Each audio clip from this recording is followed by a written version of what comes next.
Chapter 846. I'm not afraid. It's just that the Mu family won't let me go to the Central Divine Kingdom.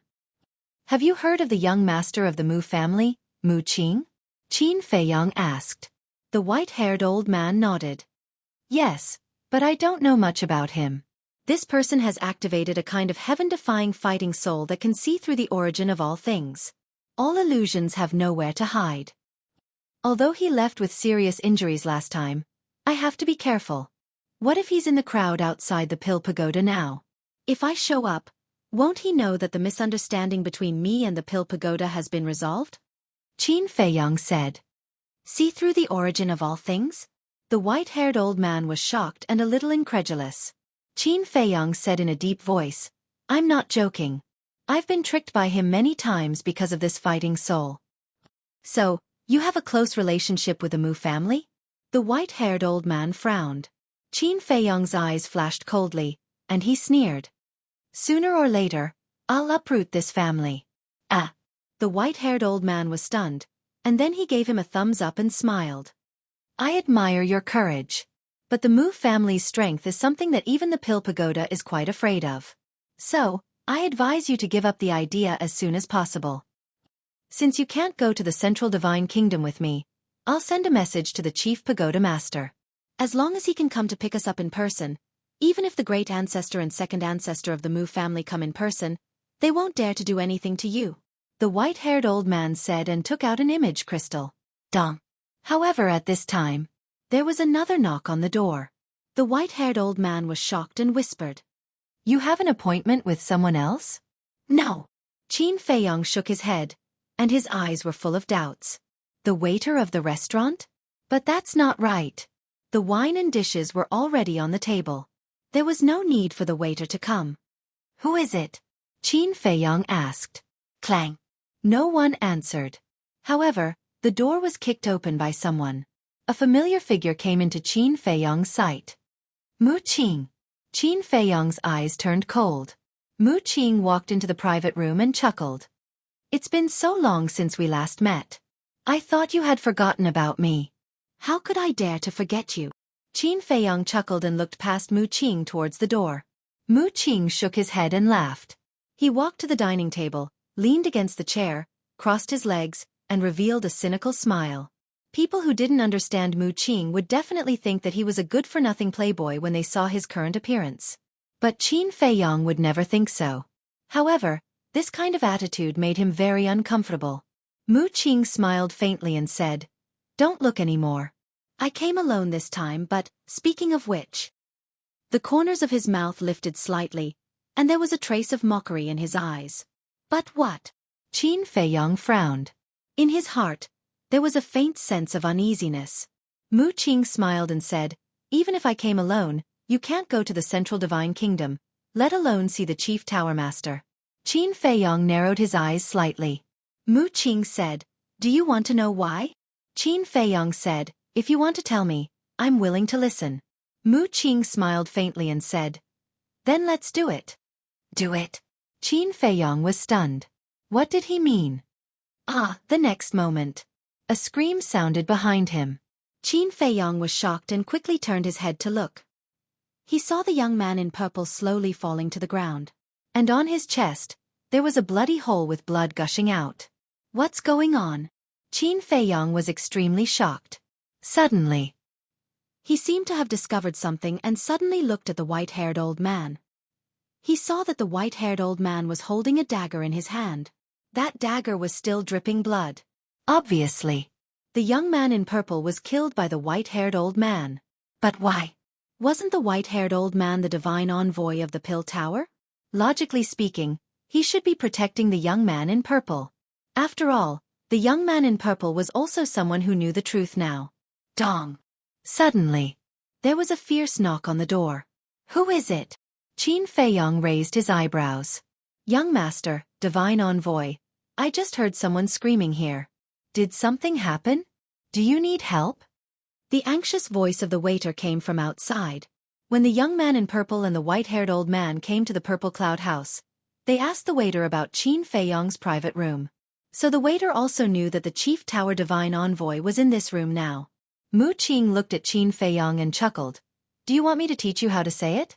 A cold light flashed in Qin Feiyong's eyes, and he said to the door, I have a problem with my cultivation. It's nothing. Go do your work. Okay. If you need anything, just tell me. After the waiter finished speaking, he hurriedly left. Swish. Qin Feiyong immediately retracted his gaze and looked at the white-haired old man. Are you surprised? The white-haired old man laughed. Looking at the smile on the old man's face and Mu Qing's playful expression, Qin Feiyong had a terrible idea in his mind. Have you been bought by the Mu family? Qin Feiyong was surprised. Bought? The white-haired old man shook his head with a smile and said, You think too simply. Let me tell you. Mu Qing slammed the table and stood up with a smile. The old man in front of you has two identities. The first identity is the Chief Tower Divine Envoy, and the other identity is my second grandfather.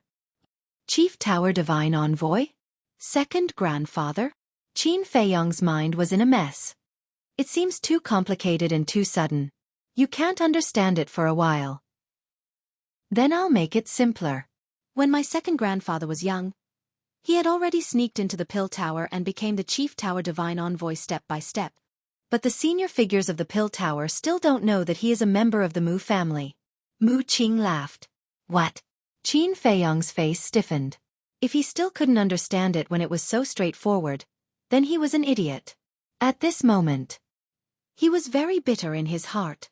He thought that this time he could make a comeback and ruin the Mu family's reputation. But he never expected that this white-haired old man was a spy planted by the Mu family in the Pill Tower. In an instant, he was thrown from heaven to hell. God was too good at teasing people. It's not God who is teasing you, it's me who is teasing you. First I let you see hope, then I immediately let you fall into despair. This feeling is not ordinary. As if seeing through Qin Feiyong's thoughts, Mu Qing smiled faintly. Don't think that you can make me think highly of you by saying this. If it weren't for the force behind you, to be honest, I would have played you to death. Qin Feiyong said lightly. Don't you also have a huge force behind you? How powerful is the son of the great Qin Empire? It's a pity that you can't rely on it. Mu Qing was not angry and retorted. Qin Feiyong's eyes darkened and rushed to Mu Qing like lightning. His big hand was like an eagle's claw, grabbing Mu Qing's head.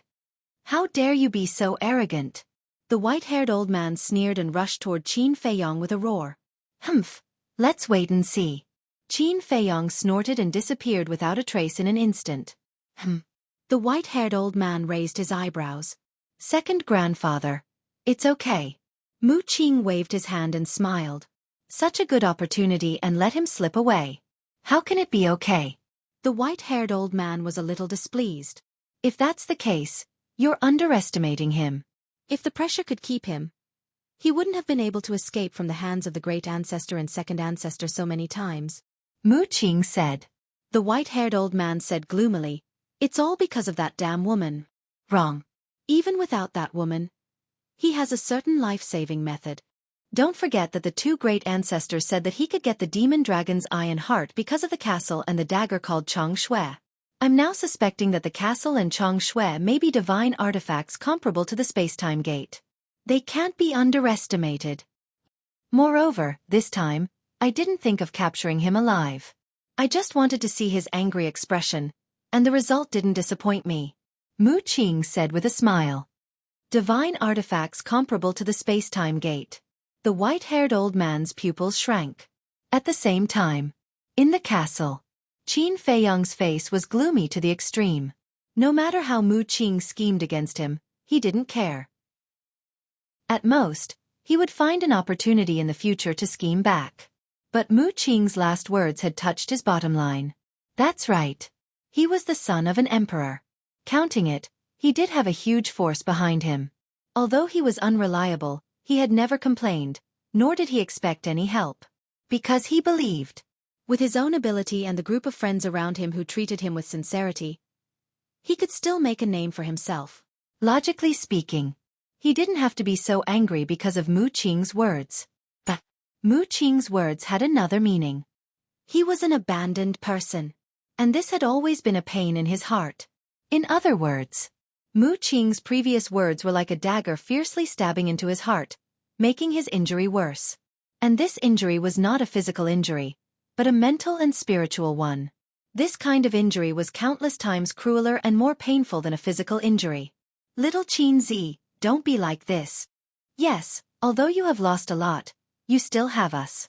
Although we are not qualified to be your backers, as long as you say the word, no matter where you go, we will not hesitate to go. Wolf King, Lu Hong, the double-winged snow eagle, the pangolin, and the black dragon snake were all comforting him in a low voice. Because they knew Qin Feiyong too well. They could clearly feel Qin Feiyong's mood at the moment.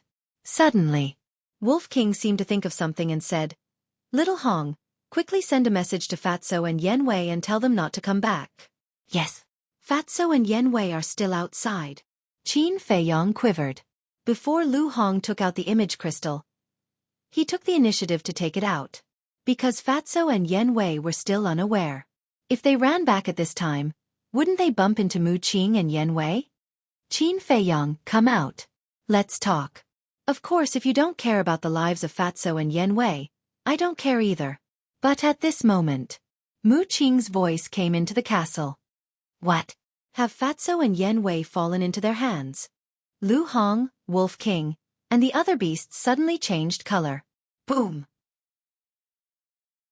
Chapter 847. Shua. Inside the pavilion. Qin Feiyong appeared out of thin air in front of Mu Qing and the white-haired old man, and said gloomily, If you dare to hurt them, I guarantee that you will regret it. Impudent! The white-haired old man shouted coldly and immediately released his emperor's might, imprisoning Qin Feiyong. Mu Qing smiled faintly and waved his hand. Second grandpa, there's no need. The white-haired old man raised his eyebrows and retracted his pressure. Then, Mu Qing looked at Qin Feiyong and said with a smile, You can rest assured, the two of them are still very safe. What exactly do you want to do? Qin Feiyong frowned. It's very simple. Use the conversation record in your hands to exchange for the two of them. Mu Qing said. Qin Feiyong raised his eyebrows and sneered. Isn't your Mu family very strong? You think you're invincible. What's there to be afraid of with a mere conversation record? Sigh. Mu Qing sighed deeply and said, Brother Qin, why do you have to do this? Actually, there's no need for us to make such a fuss. Are you blaming me? Qin Feiyong sneered. Why can't you listen? Yes, I admit that I tricked you into coming to the Forgotten Continent with a purpose. But I really have no intention of hurting you. As long as you can follow the script we wrote for you, I guarantee that not only will you be able to escape unscathed in the future, my Mu family will also help you take revenge. Mu Qing said sincerely. If I follow the script you wrote, what kind of person do you think I, Qin Feiyong, am? Furthermore, if I, Qin Feiyong, want to take revenge, do I need your help? Qin Feiyong sneered. Brother Qin, don't say that too early. Although you are the son of the emperor, you may not be as clear as me about the foundation of the great Qin Empire. I can tell you that the experts hiding in the imperial capital are no less than those on the Forgotten Continent. You should know that the imperial tutor has trained a group of death warriors. These people are basically all combat emperors. It's just that I've never appeared in front of anyone before, so not many people know about it. Mu Qing said. Death warriors. Qin Feiyong felt a chill in his heart. Mu Qing added, That's all I can tell you now. Think about it. Qin Feiyong gloomily glanced at the two of them. He suddenly waved his hand and Lu Hong appeared out of thin air. He said, Destroy the records of that conversation. All right. Lu Hong nodded and took out the image crystal. No. Mu Qing extended her hand and shook her head. I'm not going to destroy the records of the conversation. I'm going to destroy all of your image crystals. Don't go too far. Qin Feiyong said angrily. Brother Qin, you can't blame me for this. You can only blame yourself for being too smart. I had no choice but to guard against you. What if you have something up your sleeve? Therefore, only by destroying the image crystal can we completely eliminate all future troubles. Mu Qing smiled. All right, I'll do as you wish. Qin Feiyong said word by word. He took out his image crystal first and squeezed it hard with his big hand. With a crack, the image crystal instantly shattered. Lu Hong also crushed the image crystal. Mu Qing nodded with satisfaction and said with a smile, There's also Wolf King, Black Dragon Snake, and double-winged snow eagle. Qin Feiyang said in a deep voice, double-winged snow eagle and double-winged snow snake don't have image crystals. No. Mu Qing was surprised. After thinking for a while, she nodded and said, all right, I believe you. Then call Wolf King out. Qin Feiyang waved his hand again and Wolf King appeared out of thin air. Long time no see. Mu Qing greeted him warmly. What's up? You miss me? Good, I miss you too. Let's make out? Wolf King teased. Make out? Mu Qing's face twitched and she said helplessly, forget it. If you bite me when I'm not careful, won't I lose a lot? How dare you? Wolf King smiled disdainfully and took out the image crystal from his energy reserve. He threw it on the ground and crushed it with his foot. Brother Wolf is really straightforward. Mu Qing gave him a thumbs up and laughed. Then you have to remember that the enmity between us is irreconcilable. Wolf King said, his eyes flashing with a terrifying ferocious light. I understand. Mu Qing nodded and smiled. Then she sat at the table and said, now that this matter is settled, let's talk about the future cooperation. Cooperation? Qin Feiyang, Lu Hong, and Wolf King looked at each other with a trace of mockery in their eyes. Now their relationship with Mu Qing had reached the point where it was either you die or I die. Was there still a possibility of cooperation? I know what you are thinking, but don't you want to know the secret of the heavenly thunderfire? Mu Qing smiled faintly. Secret. Qin Feiyang's eyes narrowed and he said, you two go to the ancient castle first. I will be outside alone. Lu Hong and Wolf King nodded. Qin Feiyang waved his hand and sent them to the ancient castle. Then he sat opposite Mu Qing and sneered. Finally willing to talk? The time has come. Mu Qing smiled faintly. She picked up a wine cup and slowly tasted it. Then she looked at Qin Feiyang and said, in the Forgotten Continent, there is a very ancient legend. It is said that a miracle is hidden in a certain place. In the miracle, there are countless treasures. For example, elixir fire, elixir recipes, medicinal herbs, all kinds of divine weapons, and battle arts. Some people even say that there are divine arts, divine weapons, and divine elixirs. Mu Qing said. Qin Feiyang's face froze. Was there really such a place? At first, we also doubted it. But according to our investigation, this miracle does exist. Because the previous chief pagoda master went to this divine ruin. And she got a lot of treasures. It is said that she got hundreds of perfect battle arts. Mu Qing said. Hundreds. Qin Feiyang's eyes trembled. He couldn't believe it and asked, even if this miracle exists, what does it have to do with those elixir fires? Because only those elixir fires can summon the miracle. Similarly, these elixir fires are the key to opening the miracle. Mu Qing said. Qin Feiyang suddenly understood. No wonder the nether demonic flame couldn't devour those elixir fires. It turned out that there was a hidden meaning. Suddenly. He frowned and said, does the Pill Pagoda know? Of course. And from ancient times to now, these elixir fires have been preserved by the Pill Pagoda. Of course, not everyone in the Pill Pagoda knows this secret. Only the highest power of the Pill Pagoda, such as the previous Chief Tower Master, the Deputy Chief Tower Master, and the Elders know. Mu Qing said. That's strange. Since they know, why do they put such important things in the branches of the 9 regions? Qin Feiyang didn't understand. That's why they are smart. Because in our opinion, such important things must be hidden in the Chief Tower. But it's the exact opposite. They're placed in the various branch towers. Can you imagine this? I'm sure that you never thought of it. Mu Qing said. Qin Feiyang nodded. If he hadn't heard Mu Qing say it, he wouldn't have thought that these elixir fires would be so important.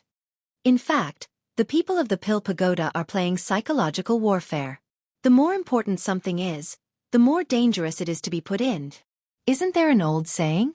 The more dangerous the place, the safer it is.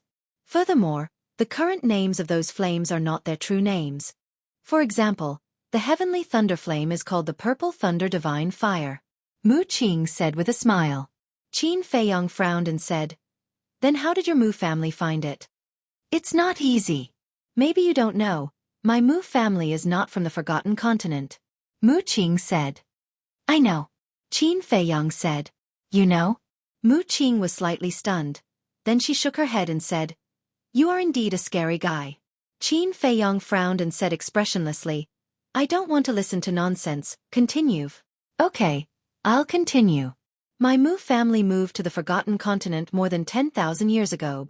Of course, we have been secretly investigating since we received the news. Do you know how long we have been investigating? It's been 10,000 years, until a few years ago, we found out that the alchemy fire of the various branches is the key to opening the miracle. Mu Qing sighed. Qin Feiyang said, Then where is your Mu family originally from? Mu Qing hesitated and shook her head. I can't tell you for now, let's talk about cooperation. I believe you are interested in this miracle. Yes. I am interested. But why should I cooperate with your Mu family? Qin Feiyang said. You must cooperate with us. Because there are a total of 10 flames to open the miracle. Except for the heavenly thunder flame, the ice flame, and the mysterious sky flame, the other 6 are in my hands. If you are not willing to cooperate, then don't think about entering the miracle. Of course, you might say that you can cooperate with the Pill Tower and let them come to my Mu family and take away those flames. But unfortunately, you don't have any evidence now. The Pill Tower people will not believe you, let alone help you. On the contrary, if we cooperate with your brain and the strength of my Mu family, it will be easy to take away the last flame. And the last flame is called the Heavenly Star Flame, and it is now in the main tower. Mu Qing said. Qin Feiyang pondered for a while and asked, Do you know the exact location? Of course I know. My second grandpa is now the oracle of the main tower.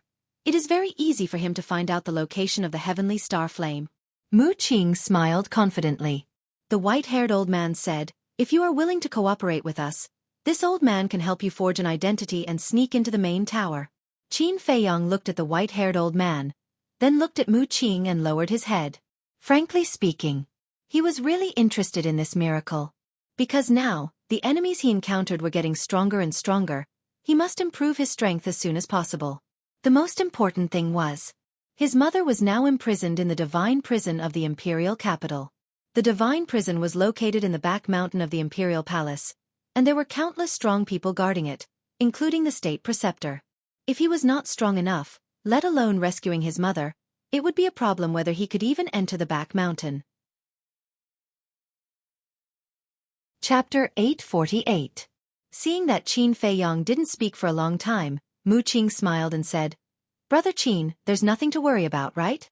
Qin Feiyang looked up at him, his brows tightly knitted into a line.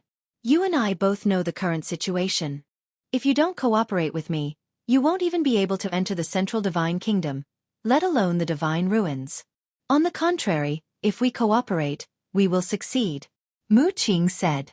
Qin Feiyang said, If I agree, will your Mu family still come to trouble me? Of course not.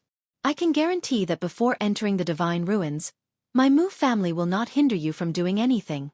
Mu Qing said. Phew. Qin Feiyang took a deep breath and nodded.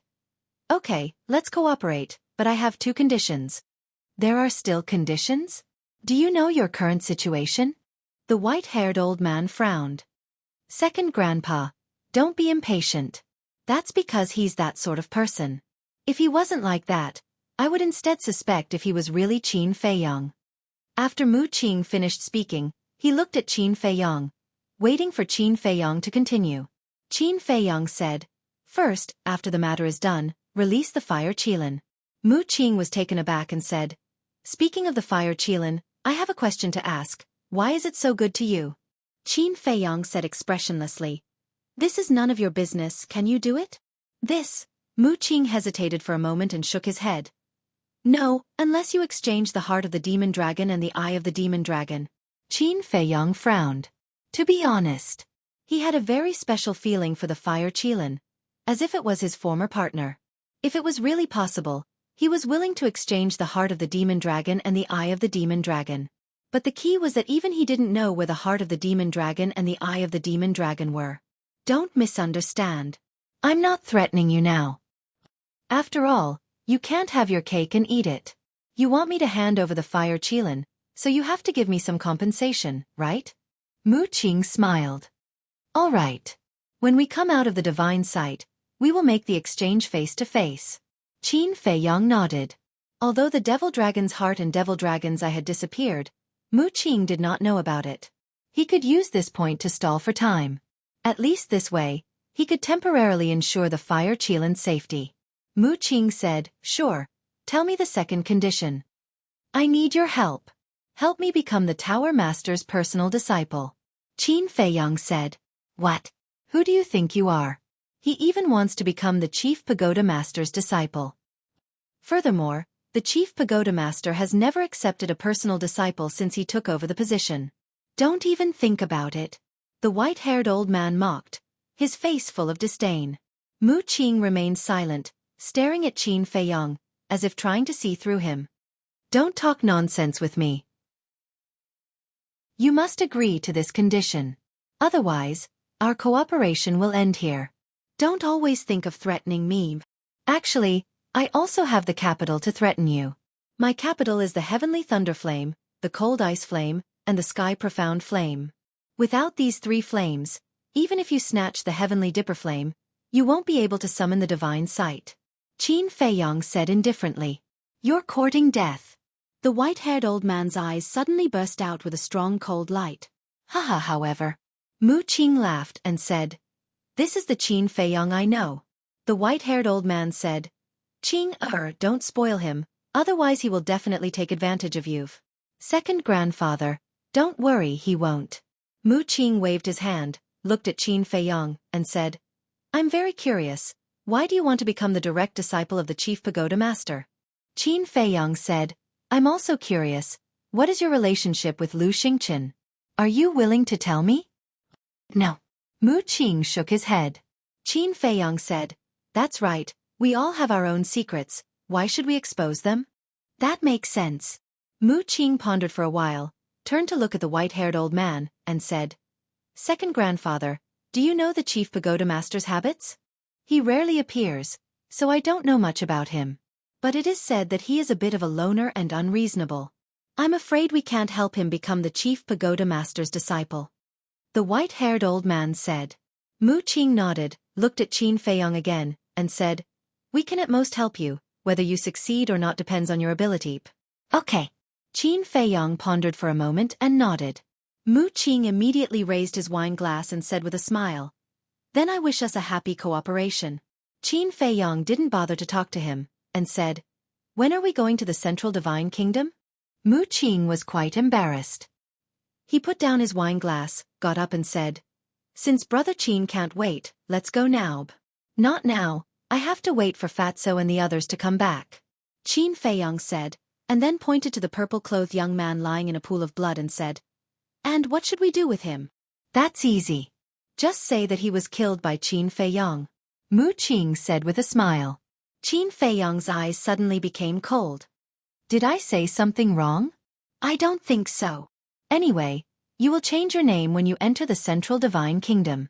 Even if you stand in front of the gate of the Qilin tribe, they might not be able to recognize you. What are you afraid of?" "All right, you wait patiently. We'll wait for you at the teleportation altar." Mu Qing smiled and left with the white-haired old man. After Qin Feiyang watched the two of them leave, he turned around and stared at the purple-clothed youth's corpse.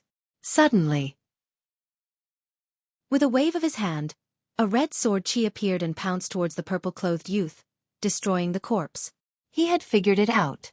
In any case, he had already carried so many scapegoats, so it didn't matter if he carried one more. Next, he walked into the tea room and lowered his head in thought. The reason why he proposed the condition of becoming the Chief Pagoda Master's disciple was entirely because of the mysterious lady. The mysterious lady wanted him to snatch the 5-colored spar, which gave him a headache. Because it was almost impossible for the 5-colored spar to be with the Chief Pagoda Master. But if he could become his disciple and gain his trust, the chances would undoubtedly be much higher. About an hour passed. Fatso and Yan Wei finally returned. Qin Feiyang looked up at the two of them and asked with a smile, "How was the harvest?" "Full of rewards. Not only did we buy more than 5 million sets of medicinal ingredients for the battle chi pill, but we also got a lot of medicinal ingredients that were 10,000 years old." Fatso laughed. Yan Wei followed, "But we found that someone seemed to be following us. I don't know if it's an illusion or not." "It's not an illusion," Qin Feiyang said. "What do you mean?" Fatso and Mu Qing were surprised. The people following you are from the Mu clan. Qin Feiyong explained what had happened in a simple and clear manner. Hearing it, the two of them couldn't help but break out in cold sweat. If before, Qin Feiyong and Mu Qing had a falling out, wouldn't they be in danger? Qin Feiyong rubbed his head and sighed. The Mu clan is actually not terrible. The one who is really terrible is Mu Qing. Yes. His omniscient eye is too heaven-defying. No matter how we disguise, he can see through it. Yan Wei said helplessly. Qin Feiyong said, "That's why I chose to cooperate with him. It's good to cooperate. At least during this time, you can relax." Fatso didn't refute it. It's not that he's afraid of the Mu clan. Since entering the Forgotten Continent, Qin Feiyong has been entangled with the Mu clan and the mysterious lady. Just looking at it made him feel tired, let alone Qin Feiyong, who was involved in it.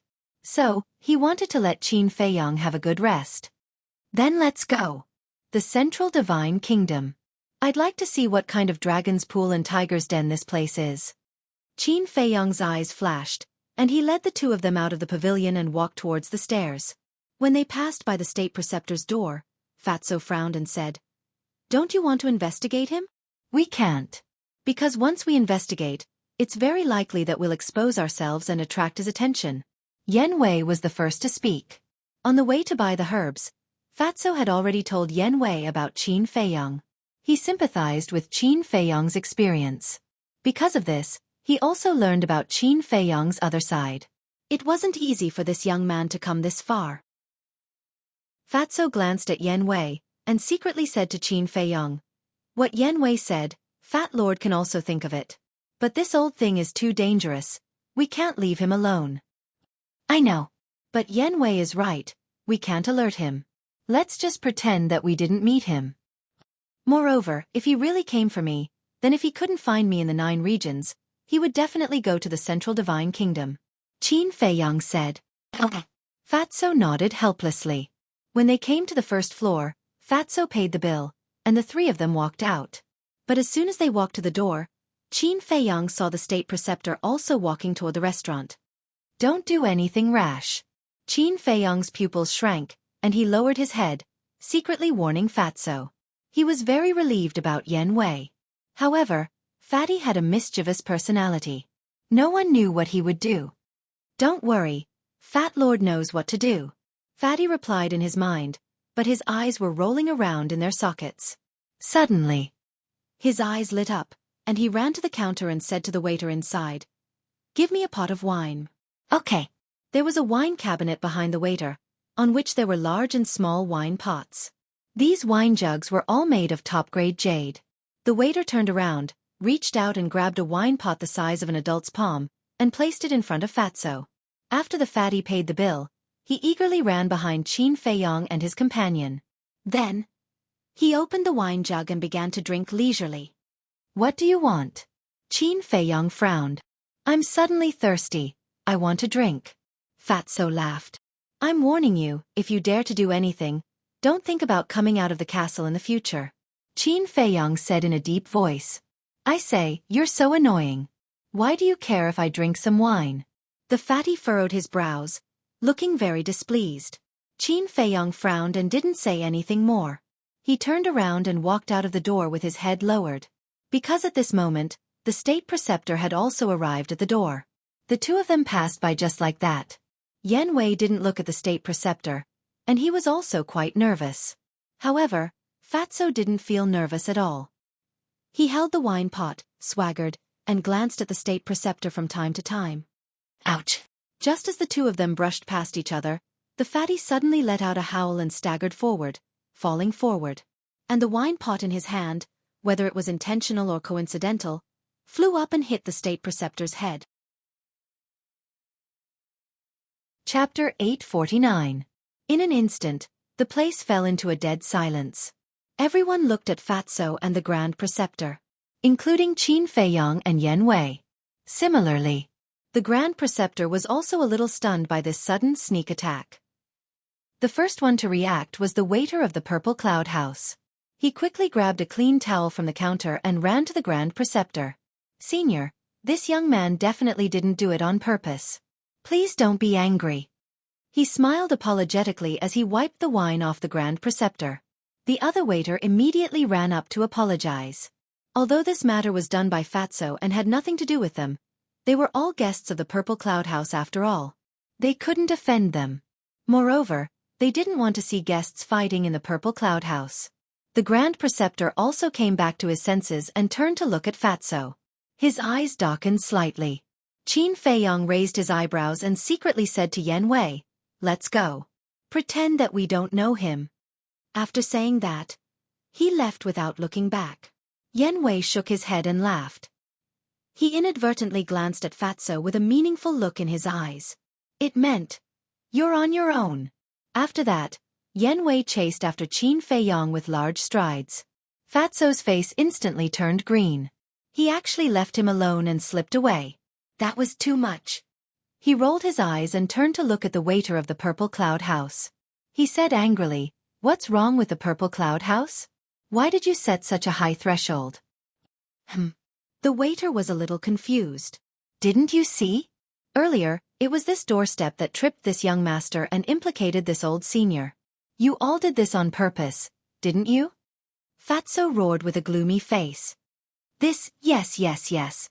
It's our fault. We'll tear down this threshold later. Please don't be angry." The waiter looked at each other and smiled apologetically. Forget it. I'll just consider myself unlucky today." Fatso waved his hand impatiently and turned to look at the state preceptor. He smiled apologetically and said, "Old senior, I'm really sorry about your clothes.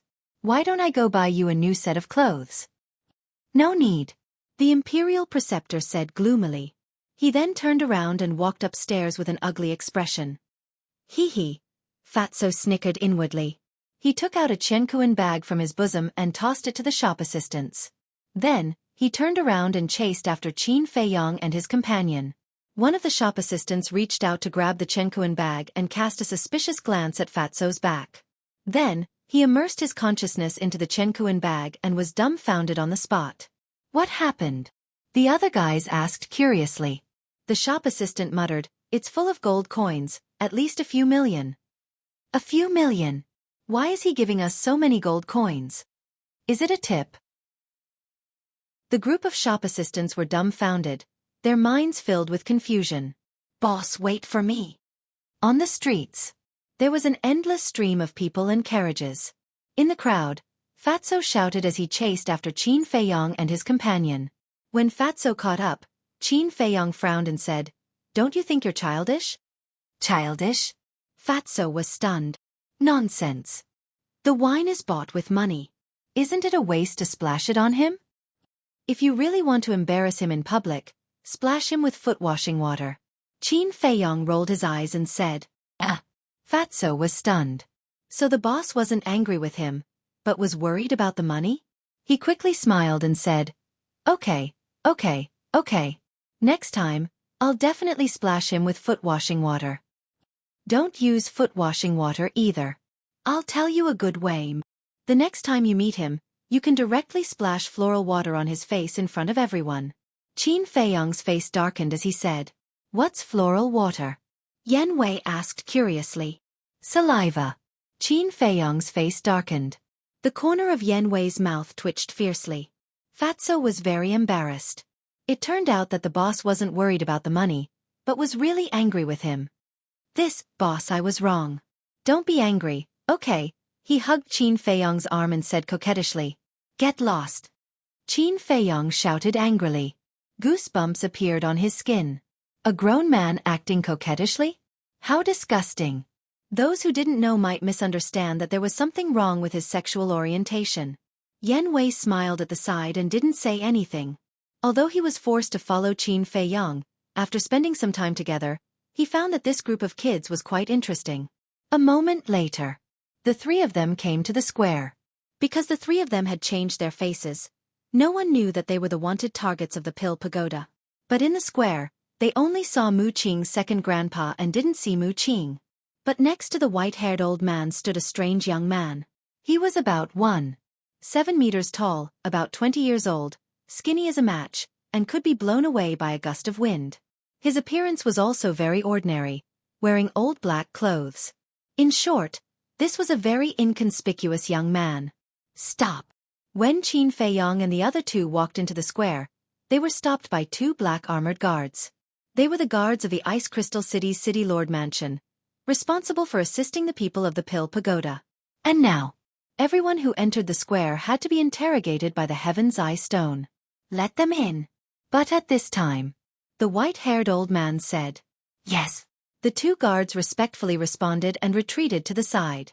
The pedestrians on the street also stopped and looked at the three of them curiously. They didn't accept the interrogation? The three of them must have a powerful background. Qin Feiyang and the other two walked in front of the white-haired old man and bowed. With so many eyes watching, they still had to show the necessary etiquette. The white-haired old man nodded, turned around and waved his hand. Battle Chi surged and quickly opened the teleportation altar. "I can't go back now, so you have to go to the Central Divine Kingdom by yourselves. This is my identity token. When you arrive at the Pill Pagoda, give this token to the Deacon Elder. He will arrange a place for you." The white-haired old man took out a palm-sized token and handed it to Qin Feiyang, secretly sending a message. "Okay." Qin Feiyang nodded and took the token. The token was pure gold, with a flame pattern engraved on the front and a name on the back. Lu Xingfeng. Obviously. This was the white-haired old man's name, but it must be a fake name. As for the white-haired old man's real name, Qin Feiyang didn't bother to ask. He took Fatso and Yen Wei and directly stepped onto the teleportation altar. "Be careful." Lu Xingfeng looked at the inconspicuous black-clothed young man next to him and secretly warned him. The black-clothed young man nodded and also stepped onto the teleportation altar, standing next to Qin Feiyang. "HM?" Qin Feiyang was surprised and turned to look at the black-clothed young man. The black-clothed young man grinned and sent a message. "Even you didn't notice, that means my disguise was very successful." Qin Feiyang frowned. So this guy was Mu Qing. Wang. The altar glowed brightly and the four of them quickly disappeared. At the same time, Central Divine Kingdom. Divine City. This city covered an area of a few hundred miles. It was boundless. Tall buildings towered into the sky like precipitous peaks. Every street and alley was filled with people. It was bustling and lively. The most eye-catching place was the central area of the city. That place was located in an ancient building complex. There was an ancient castle. There were tall buildings. There was a palace. There were houses. Among them, there were 10 ancient towers that towered into the sky. From afar, it looked like 10 giants stood in the middle of the city, exuding an unparalleled majestic aura. Although the city was very large, the 10 ancient pagodas could be seen clearly from every corner. They were like kings that attracted the attention of everyone. And right in front of the 10 ancient pagodas, there was a tall stone tablet standing tall. On it, there were 2 grand words carved on it. Pill Tower. There was a flame symbol above it. Whether it was the 2 words Pill Tower or the flame symbol, they all exuded a threatening aura. Under the stone tablet there was a very big square. In the center, there was also a teleportation altar. Beside the altar, a black-clothed old man sat cross-legged. At this moment, he was looking at the teleportation altar that was glowing brightly. His old eyes exuded a sharp light, and his aura was unfathomable. Suddenly, 4 figures appeared on the altar. It was Qin Feiyang and the other 3.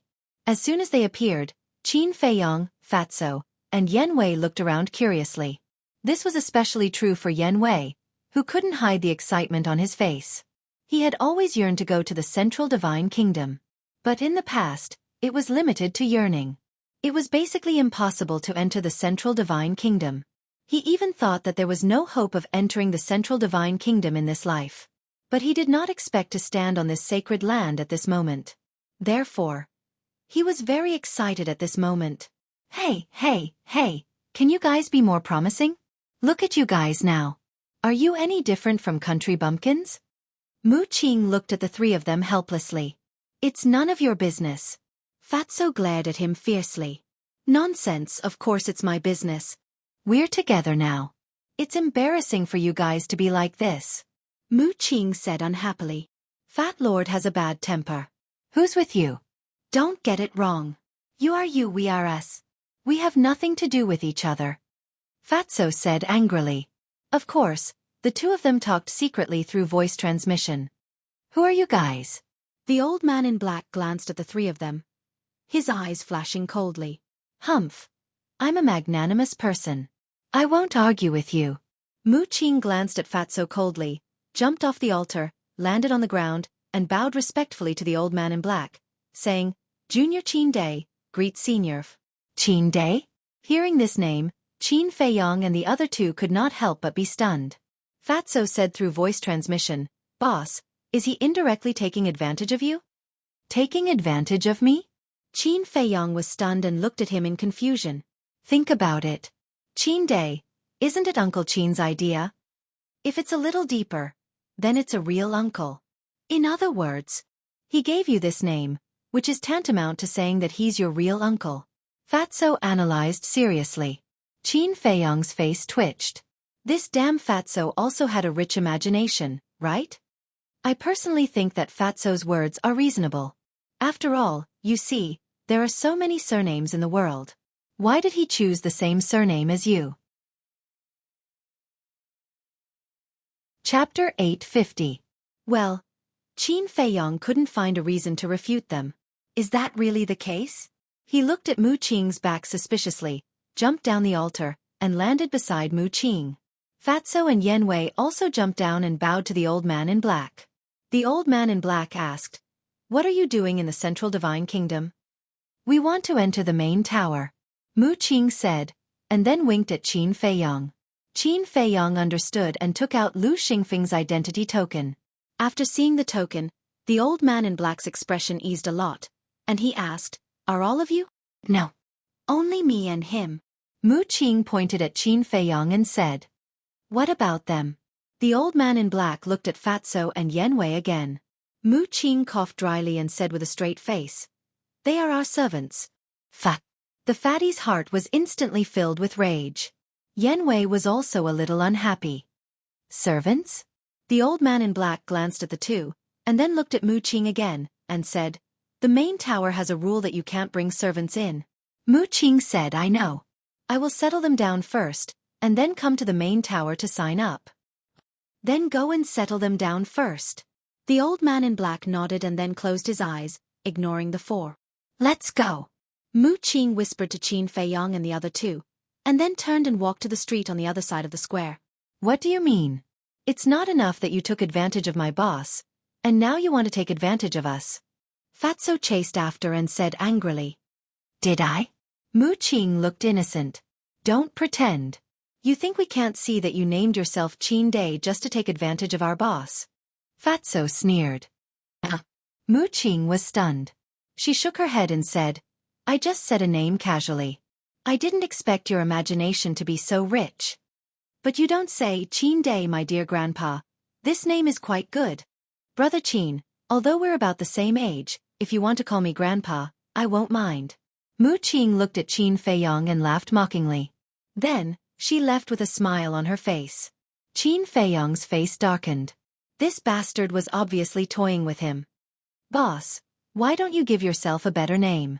This way you can also be called Mu Day or Mu Ancestor. At that time, he will have to obediently call you Ancestor. Fatso chuckled. He's childish, so are you? Qin Feiyong rolled his eyes at him. He followed Mu Qing unhurriedly and looked around. The buildings in this area were relatively old. There were traces of time left in every place. On both sides of the square, there were green trees planted.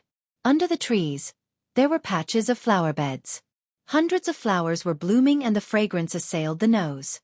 Many young men and women were walking hand in hand in the flower beds. There was a deep love between them. They were wearing the same clothes and there was a flame symbol on their chests. Obviously, they were disciples of the Pill Pagoda and they were talking about love here. Why? Why are you doing this to me? Haven't I been good enough to you? Suddenly, a weak cry came into Qin Feiyong's ears. Qin Feiyong was stunned. He stopped and looked in the direction of the sound. Under a big tree on the left, he found a woman in white. She squatted on the ground with her head buried in her hands. Her thin body was trembling and she kept sobbing. She looked particularly helpless and miserable. Seeing Qin Feiyong suddenly stop, Fatso and Yan Wei also stopped and looked in the same direction. She's crying so sadly. She must have been hurt by someone. Fat Lord, go and talk to her. Fatso chuckled and ran over. Mu Qing, who was walking in front, raised her eyebrows and turned to Fatso. She said unhappily, "You even care about this? Do you have nothing better to do?" "What do you think?" "Fat Lord is happy to do it." Fatso glanced at him provocatively and ran to the woman in white. He asked with a smile, "Little girl, do you need help?" The woman in white looked up at Fatso and did not say a word. She hurriedly lowered her head again. Fatso said, "Look at you. You must have been abandoned? Get lost." The woman in white suddenly got up and shouted at Fatso. Seems like Fat Lord guessed correctly. Fatty chuckled inwardly and began to seriously size up this woman. He would not know if he did not look, but he was shocked when he did. The woman had a petite figure, fair skin and beautiful looks. She had a pair of big eyes that were crystal clear like black gemstones. Her beautiful black hair was soft and elegant, shimmering with a charming luster. Her snow-white dress made her look like a fairy. Beautiful. Fatso was stunned. What is Fatso doing there? Yan Wei was suspicious. Since Fatso's back was facing them, they could not see Fatso's expression at this moment. That woman is quite pretty. Fatso must have fallen in love with her at first sight. Qin Feiyong said half-jokingly. Slap. But before he finished, the woman in white suddenly raised her hand and slapped Fatso's face. Ah! Qin Feiyong and Yan Wei looked at each other. What was going on? None of you stinky men are good. The white-clothed woman scolded Fatty, then turned around and ran towards the street on the other side. However, Fatso stood there in a daze without any reaction. Qin Feiyong and Yan Wei looked at each other and walked over suspiciously. When they saw the fatty's expression, the two of them immediately understood why the woman in white had slapped him. They saw that not only did Fatso show a perverted look, but his eyes were also shining with a burning light. The worst thing was that there was a trace of saliva at the corner of his mouth. With his current appearance, it would be strange if he did not get beaten up. Qin Feiyong shook his head helplessly and patted Fatso's shoulder hard, saying, Hey, it's time to wake up. Boss, Fat Lord has found his true love. Fatso quivered, turned around, grabbed Qin Feiyong's shoulder and shouted like an excited child. Is it really love at first sight? Qin Feiyong's mouth twitched and he reminded him in a friendly way, she just slapped you. Really? Fatso touched his face. It's hopeless. Qin Feiyong shook his head. He did not even know that he was slapped. How intoxicated must he be? Yan Wei's face was also red. He said, she just scolded you and said that you are not a good man. Really? Fatso looked at the two of them suspiciously. Oh my god. Have you gone berserk? Qin Feiyong patted his forehead and looked at the sky speechlessly. Fatso rubbed his head and said with a silly smile, if I can be with her, Fat Lord is willing even if I go mad. In your dreams. A woman who has just been abandoned, no matter who it is, as long as it is a man, she will be disgusted. If you go up to her now, you are simply courting death. Besides, don't forget that you are Fatso who weighs 300 or 400 kilograms. In this world, there are not many women who like Fatso. Mu Qing joked. 300 or 400 kilograms. Fatso's veins suddenly bulged. He rushed to Mu Qing angrily, grabbed Mu Qing's clothes and shouted, Are you blind? Is Fat Lord that fat? At most, he is 200 kilograms. 200 kilograms is also very heavy, okay? And didn't you say that the woman is very beautiful? A beautiful woman, she has no shortage of suitors. So you'd better give up as soon as possible. She will never fall for you. Also, don't come so close to me. I am not interested in men.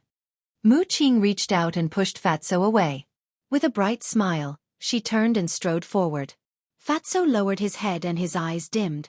Yan Wei frowned and said, This man's words are too hurtful. Isn't he just looking for a sense of superiority? Qin Feiyong sneered and walked to Fatso's side. He said, If you really like her, I will support you unconditionally. Yan Wei said with a smile, Don't be discouraged. Although your body shape is a little, well, you are still very kind. I believe that someone will find your inner beauty. Do you know how to comfort people? Fatso glared at Yan Wei. Did I say something wrong? Yan Wei expressed that he was very innocent. Qin Feiyong shook his head and laughed. He patted Fatso's shoulder and said, Okay, there is nothing to be discouraged about.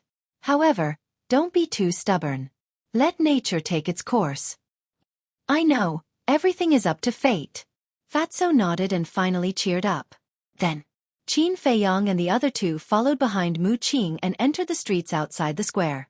They followed the crowd and walked aimlessly. Where are you taking us? Very soon. Fatso became impatient. Mu Qing said with a smile. It is your first time in the Central Divine Kingdom.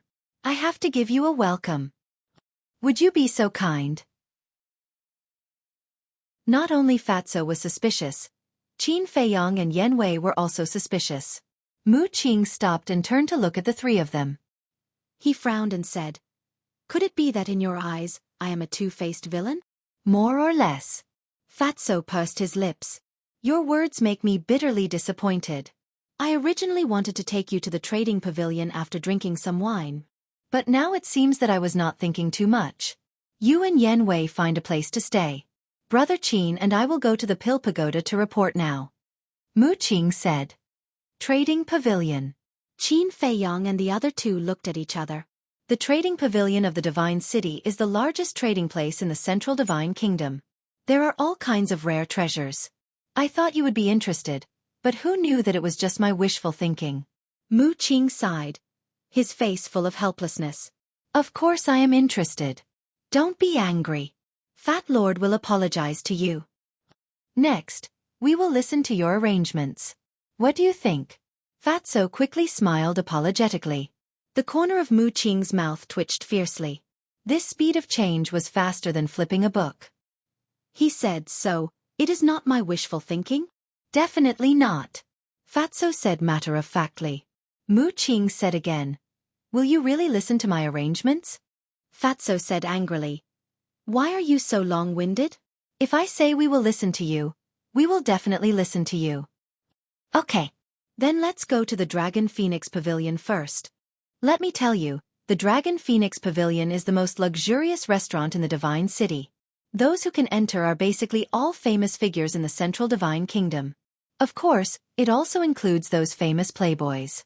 In short, the Dragon Phoenix Pavilion is a gathering place for people with power and influence. Naturally, it is also the best place to ask for information. Chapter 851. Dragon Phoenix Tower. This most luxurious restaurant in the city was located next to the central area. It was only a few miles away from the Pill Pagoda. After an hour, Qin Feiyong and the others walked and stopped, and finally arrived at the entrance of the Dragon Phoenix Tower. This restaurant was very tall, very big, and had an ancient feel to it.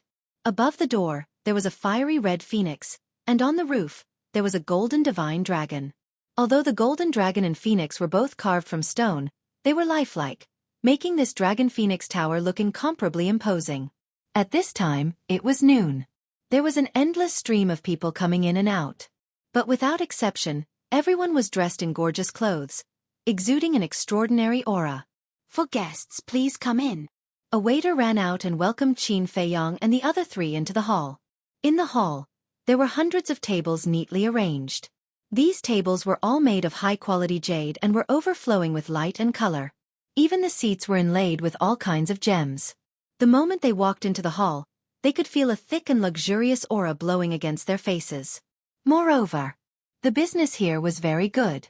It was full of guests, and only a few tables in the corner were empty. There were also rooms upstairs, a total of 10 floors. Of course, the rooms upstairs were all private rooms. However, although it was crowded, it was very quiet. When everyone spoke, they deliberately lowered their voices. At the same time, inside the restaurant, the sound of a zither lingered in the air. The sound of the zither was gentle, and the rhythm was very slow.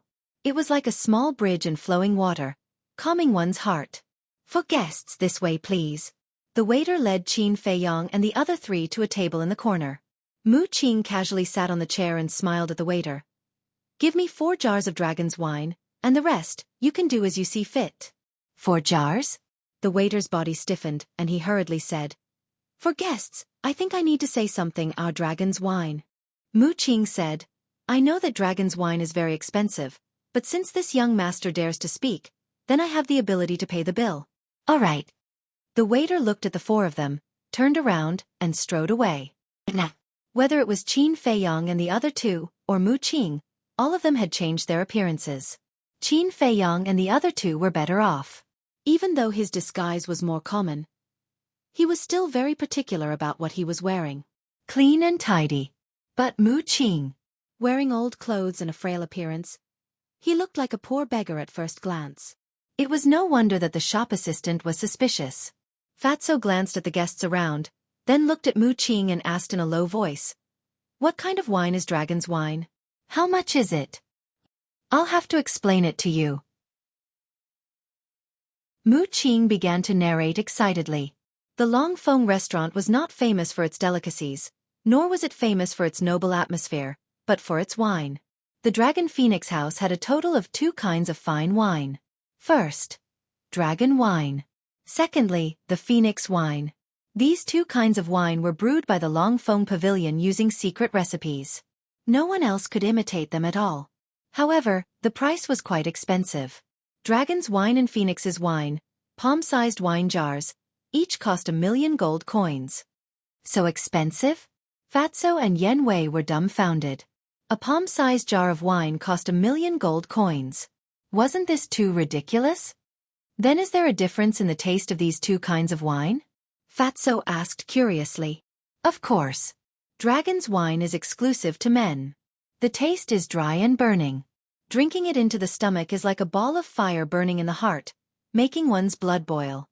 As for the Phoenix wine, the taste is mellow, sweet, and soft. It is more suitable for women. Mu Qing explained. Men drink dragon's wine. Women drink Phoenix's wine. This Long Feng restaurant really knows how to make gimmicks. Qin Feiyang shook his head and said. He had never been interested in wine. Therefore, no matter what kind of wine it was the same to him. For people like you who don't like to drink, you won't understand the beauty of wine. Mu Qing glanced at him disdainfully, looked at Fatso and Yen Wei, and continued, Let me tell you, other than dragon's wine and Phoenix's wine, there is an even more famous wine here. What wine? Fatso and Yen Wei's eyes lit up. Dragon's wine. This wine has already surpassed all the good wine in the secular world. It can be called a divine brew. It can even be said that you may not be able to buy it even if you have money. Because this Long Feng restaurant only sells 1 jar of dragon's wine every month. Mu Qing said. Divine brew. Fatso and Mu Qing looked at each other. Qin Feiyang looked at the 2 of them helplessly. He raised his head and scanned the restaurant, a trace of suspicion creeping into his eyes. The sound of the zither had always been there, but he didn't see the person playing it. Where do you think this Qin Feiyang is hiding? The Mu family and the Pill Pagoda have been looking for him for so long, but they still haven't found him? God knows where he is, but this person really deserves to be killed. Yeah. Slaughtering all the creatures in the first and second areas. His vicious means are simply outrageous. If he dares to enter the Central Divine Kingdom, I will be the first to kill him. You. Don't joke, even the Mu family and the Pill Pagoda can't do anything to him, let alone you. Isn't that right? If he doesn't have some means, would he dare to be so arrogant? But the strange thing is, why did he snatch the alchemy fire of the 9 areas? Could it be that there is some secret hidden here? A few young people began to discuss in low voices. Moreover, as soon as this topic was opened, it gradually attracted the attention of his guests. In the end, everyone in the hall was talking about Qin Feiyang. Brother Qin, did you see that? Now you are a big celebrity in the Central Divine Kingdom. Please take care of me in the future. Mu Qing secretly transmitted his voice, not hiding his joking intention. Don't worry. When the truth comes out one day, your Mu family will also become a target of scorn. Everyone will want to beat you up. Qin Feiyang said lightly. I am not in a hurry. I also know that this day will definitely come. But so what? I might as well tell you the truth. When the day comes, no one will dare to challenge the Mu family. Mu Qing laughed. Is that so? Then let's wait and see. Qin Feiyang smiled faintly. So what if he is Qin Feiyang? If he dares to come to the Central Divine Kingdom, I, Guaming, will make him kneel and beg for mercy. Suddenly, a proud voice came from above. Everyone looked up and saw a young man in purple strode out from the second floor with a beautiful woman in his arms. This person was about 1.8 meters tall, with long black hair and a contemptuous look in his eyes. There was also a flame symbol on his chest. The woman in his arms was very charming, and her clothes were even more provocative. She was wearing a white silk dress that was almost transparent, revealing her 2 long legs, which was quite seductive. Her chest was also turbulent, as if it was about to burst out. There was also a flame symbol on her chest. Obviously, these 2 people were both disciples of the Pill Pagoda. Guaming? Why does this name sound a little familiar? Mu Qing frowned. Tada! Guaming walked down the stairs slowly with the woman in his arms and came to the hall. And the people in the hall, whether young men or women or rich businessmen, all looked at Guaming with fear in their eyes. Don't always talk about Qin Feiyong as if he is a god. He is just a country bumpkin who only dares to be arrogant in the 9 regions. If you have the ability, let him come to the Central Divine Kingdom and see how I will teach him a lesson. Guaming stopped in the middle of the hall, glanced at the people around and said disdainfully, "Damn, are you looking for death?" Fatso was furious and suddenly stood up. "Sit down," Qin Feiyong secretly said. Fatso said, "Boss, he despises you so much, can you still tolerate it?" Qin Feiyong's eyes were cold and said, "Sit down when I tell you to, stop talking nonsense." Fatso raised his eyebrows and went back to his seat helplessly. At this moment, the enchanting woman in Guaming's arms suddenly looked at Fatso, her red lips slightly raised, and said in a coquettish voice, "Brother Ming, that person stood up just now, seems to be a little dissatisfied with you." "Looking for trouble?" Qin Feiyong raised his eyebrows. "Who?" At the same time, Guaming asked. "Him." The enchanting woman pointed at Fatso and said. Guaming raised his head and looked at Fatso, a trace of playfulness crawling up his face. Next, he hugged the enchanting woman and walked to the table of Qin Feiyong and the others. Mu Qing looked at Guaming, and suddenly his eyes flashed, and asked with a smile, "What's the matter?" Guaming looked at Mu Qing with disdain, and looked at Fatso. "I'll give you a chance to say what you wanted to say just now. All right." Fatso crossed his arms over his chest, leaned on the chair, and said indifferently, "If you're so awesome, why don't you go to the 9 regions to look for Qin Feiyong?" Guaming said arrogantly, "He is not qualified for me to personally go." Fatso teased, "Is it that he is not qualified, or that you do not dare?" Guaming's eyes narrowed slightly, revealing a dangerous signal. "Stop pretending. Who can't see through your thoughts? Don't you just want to pretend in front of this woman?" "I'm very awesome. I'm very arrogant. I'm invincible. If you follow me, I'll guarantee you a good life. Maybe she'll warm your bed at night. Of course, if you want to pretend like this, we won't object, nor do we have the right to object. But let me advise you, don't overdo it." Fatso sneered. Haha, Mu Qing laughed. And it was a presumptuous laugh, without any concealment. Although the guests in the hall did not laugh out loud, their faces were red. As for Qin Feiyong and Yen Wei, of course, they were also gloating. Of all people to provoke, he had to provoke Fatso? Wasn't this looking for a beating? On the other hand, Guaming and the enchanting woman's faces were gloomy. "What's wrong? Did I hit the nail on the head and make you angry from embarrassment? Boy, you're still too inexperienced. Go back to your mother's womb to study, then come out and fight with me." Fatso sneered, as if looking at a fly, full of disgust. "How dare you?" The enchanting woman's face turned cold and shouted, "I haven't said anything yet. What are you shouting for? Look at you, in public, in front of everyone, wearing so little and hugging a man.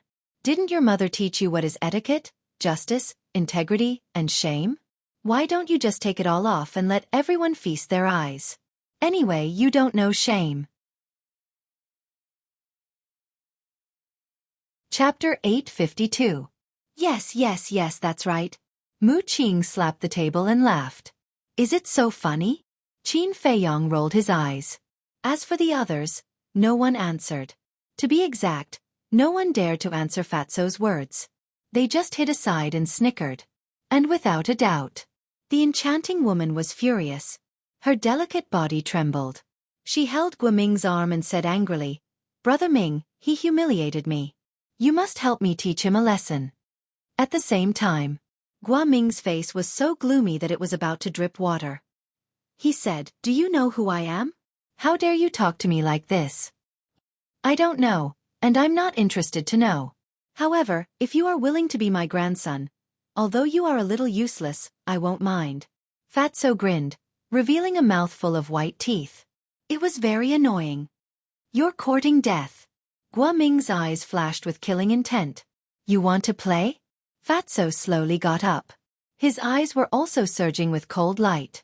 This time, Qin Feiyong did not stop Fatso. "Stop." But at this time, a shout was heard. The waiter who served Qin Feiyong and the other three before rushed over with an exquisite tray. On the tray, there were several plates of delicious food, 4 wine jars, and 4 sets of bowls, chopsticks, and wine glasses. After putting the tray on the table, the waiter looked at Guoming and Qin Feiyong and the others. He was puzzled and said, "What's going on? Why are you quarreling?" Guoming said with a sullen face, "I haven't asked you yet. Why did you invite such an uncultured person in?" "I'm uncultured? Who was the one who was boasting like a dog just now?" Fatso laughed angrily. "Say it again." Guoming suddenly looked at Fatso. His eyes were cold and piercing. "What, did I say something wrong? I think it's too flattering to say that you're a dog." Fatso sneered. Okay, calm down." The waiter quickly smoothed things over. There were so many people eating here. Quarreling would spoil the atmosphere. Guoming said no. He must kneel down and apologize to me today. "Yes, this kind of trash can't be tolerated." The enchanting woman nodded, her face filled with disgust. "Pah!" But before he could finish his sentence, Fatso swung his hand and slapped the enchanting woman's face. A blood-red palm print immediately appeared. The enchanting woman was stunned. Her face was filled with disbelief. Someone actually dared to hit her? The surrounding people, including the shop assistant, froze. The atmosphere here was extremely solemn. Fatso waved his hand and sneered, "I've never hit a woman, but you're asking for it. I can't help it." "Bastard, I'm going to kill you." The enchanting woman went completely mad. Giving her a slap in public was no longer a matter of losing face, but a matter of pride. As if she had gone mad, she bared her fangs and brandished her claws at Fatso. "You are not only a shameless woman, but also a crazy woman." Fatso's eyes were filled with killing intent. "Ayaya, what happened? Why is it so lively?" At this time, a strange laughter suddenly sounded. Following closely, a young man, surrounded by a group of young men and women, walked into the Dragon Phoenix house. This person was wearing a white robe that was spotless. His black hair was like a waterfall, his facial features were handsome, his figure was slender, and his entire body was emitting a unique aura. The young men and women who were surrounding this person were also wearing luxurious clothes and had an extraordinary temperament. "He's finally here." Looking at the white-clothed young man, Mu Qing's eyes flashed. But he concealed it very well. Even Qin Feiyong, who was sitting opposite him, did not notice. As soon as the white-clothed young man arrived, he was like a star that was the focus of attention. Everyone's eyes shifted to him. And the originally arrogant and despotic Guoming and the enchanting woman also instantly became obedient. Their expressions were also filled with unconcealable respect and fear. "It seems that his background is not small," Qin Feiyong muttered. "Young Master Hao, your exclusive private room has been cleaned up for you. Please go upstairs." The waiter who was trying to mediate the fight directly ignored Qin Feiyong's group and Guoming's group. He ran to the white-clothed young man and said with a flattering smile, "No need. I can go up by myself. However, I don't want to hear anyone quarreling." The white-clothed young man glanced at Qin Feiyong and the others and said lightly, "This humble one understands. This humble one will definitely make good arrangements and not let anyone spoil young Master Hao's mood." The waiter nodded and bowed, as if he was afraid of offending this person. "That better be the case." Young Master Hao nodded and led the group of young men and women up the stairs in a grandiose manner. "Just you wait. I will never let you go." Guoming looked at the white-clothed young man's back with fear. He left a ruthless sentence to Qin Feiyong and the others, and left the Dragon Phoenix house with the enchanting woman without looking back. So awesome? Qin Feiyong, Fatso, and Yan Wei looked at each other, and then looked at the white-clothed young man again. Where did this person come from? How could he be so powerful? Let me tell you, you better be quiet. Otherwise, if you anger young Master Hao and his friends, you will have to bear the consequences. The waiter turned and ran to the table of the four, took out dishes and wine jars from the tray, and placed them on the table one by one. He then warned them in a low voice and left with the tray. At last, young Master Hao led his friends to a private room on the top floor. The people in the hall also withdrew their gazes, but their voices were even quieter than before. Qin Feiyong also lowered his head, looked at Mu Qing and asked, "Do you know who young Master Hao is?" Mu Qing smiled and said, "He is such a famous person." "Of course I know." "Who?" Qin Feiyong asked. Fatso and Yan Wei also looked at him expectantly. Mu Qing did not answer. He picked up a wine jar and tore the paper on it. A strong wine fragrance suddenly came to their nostrils. Good wine. Fatso and Yan Wei's eyes suddenly lit up. Just by smelling the wine, they felt a little intoxicated. Try this wine first. It tastes really good. Mu Qing smiled and got up, holding the wine jar, and filled the wine glasses in front of Qin Feiyong and the other two one by one. Fatso and Yan Wei could not wait to grab the wine glass, put it on the tip of their nose, and then put it to their mouth, and gently took a sip. Suddenly, a fiery heat flowed down their throat to their lower abdomens. The two of them quivered, and their pores opened. It is really the best wine. Yan Wei was full of praise as he drained the cup in one gulp. In an instant, his whole body seemed to be burning, his blood vessels were spurting, and his face was red. When the wine was gone, he felt that his whole body was very smooth. He even felt as if he was floating in the air. It felt like the impurities in his body were burned away by the wine in an instant, and he became much more relaxed. Mu Qing took a sip and asked with a smile, "How is it? I didn't let you down, did I?" No. Yan Wei quickly shook his head and smiled. Fatso was also intoxicated.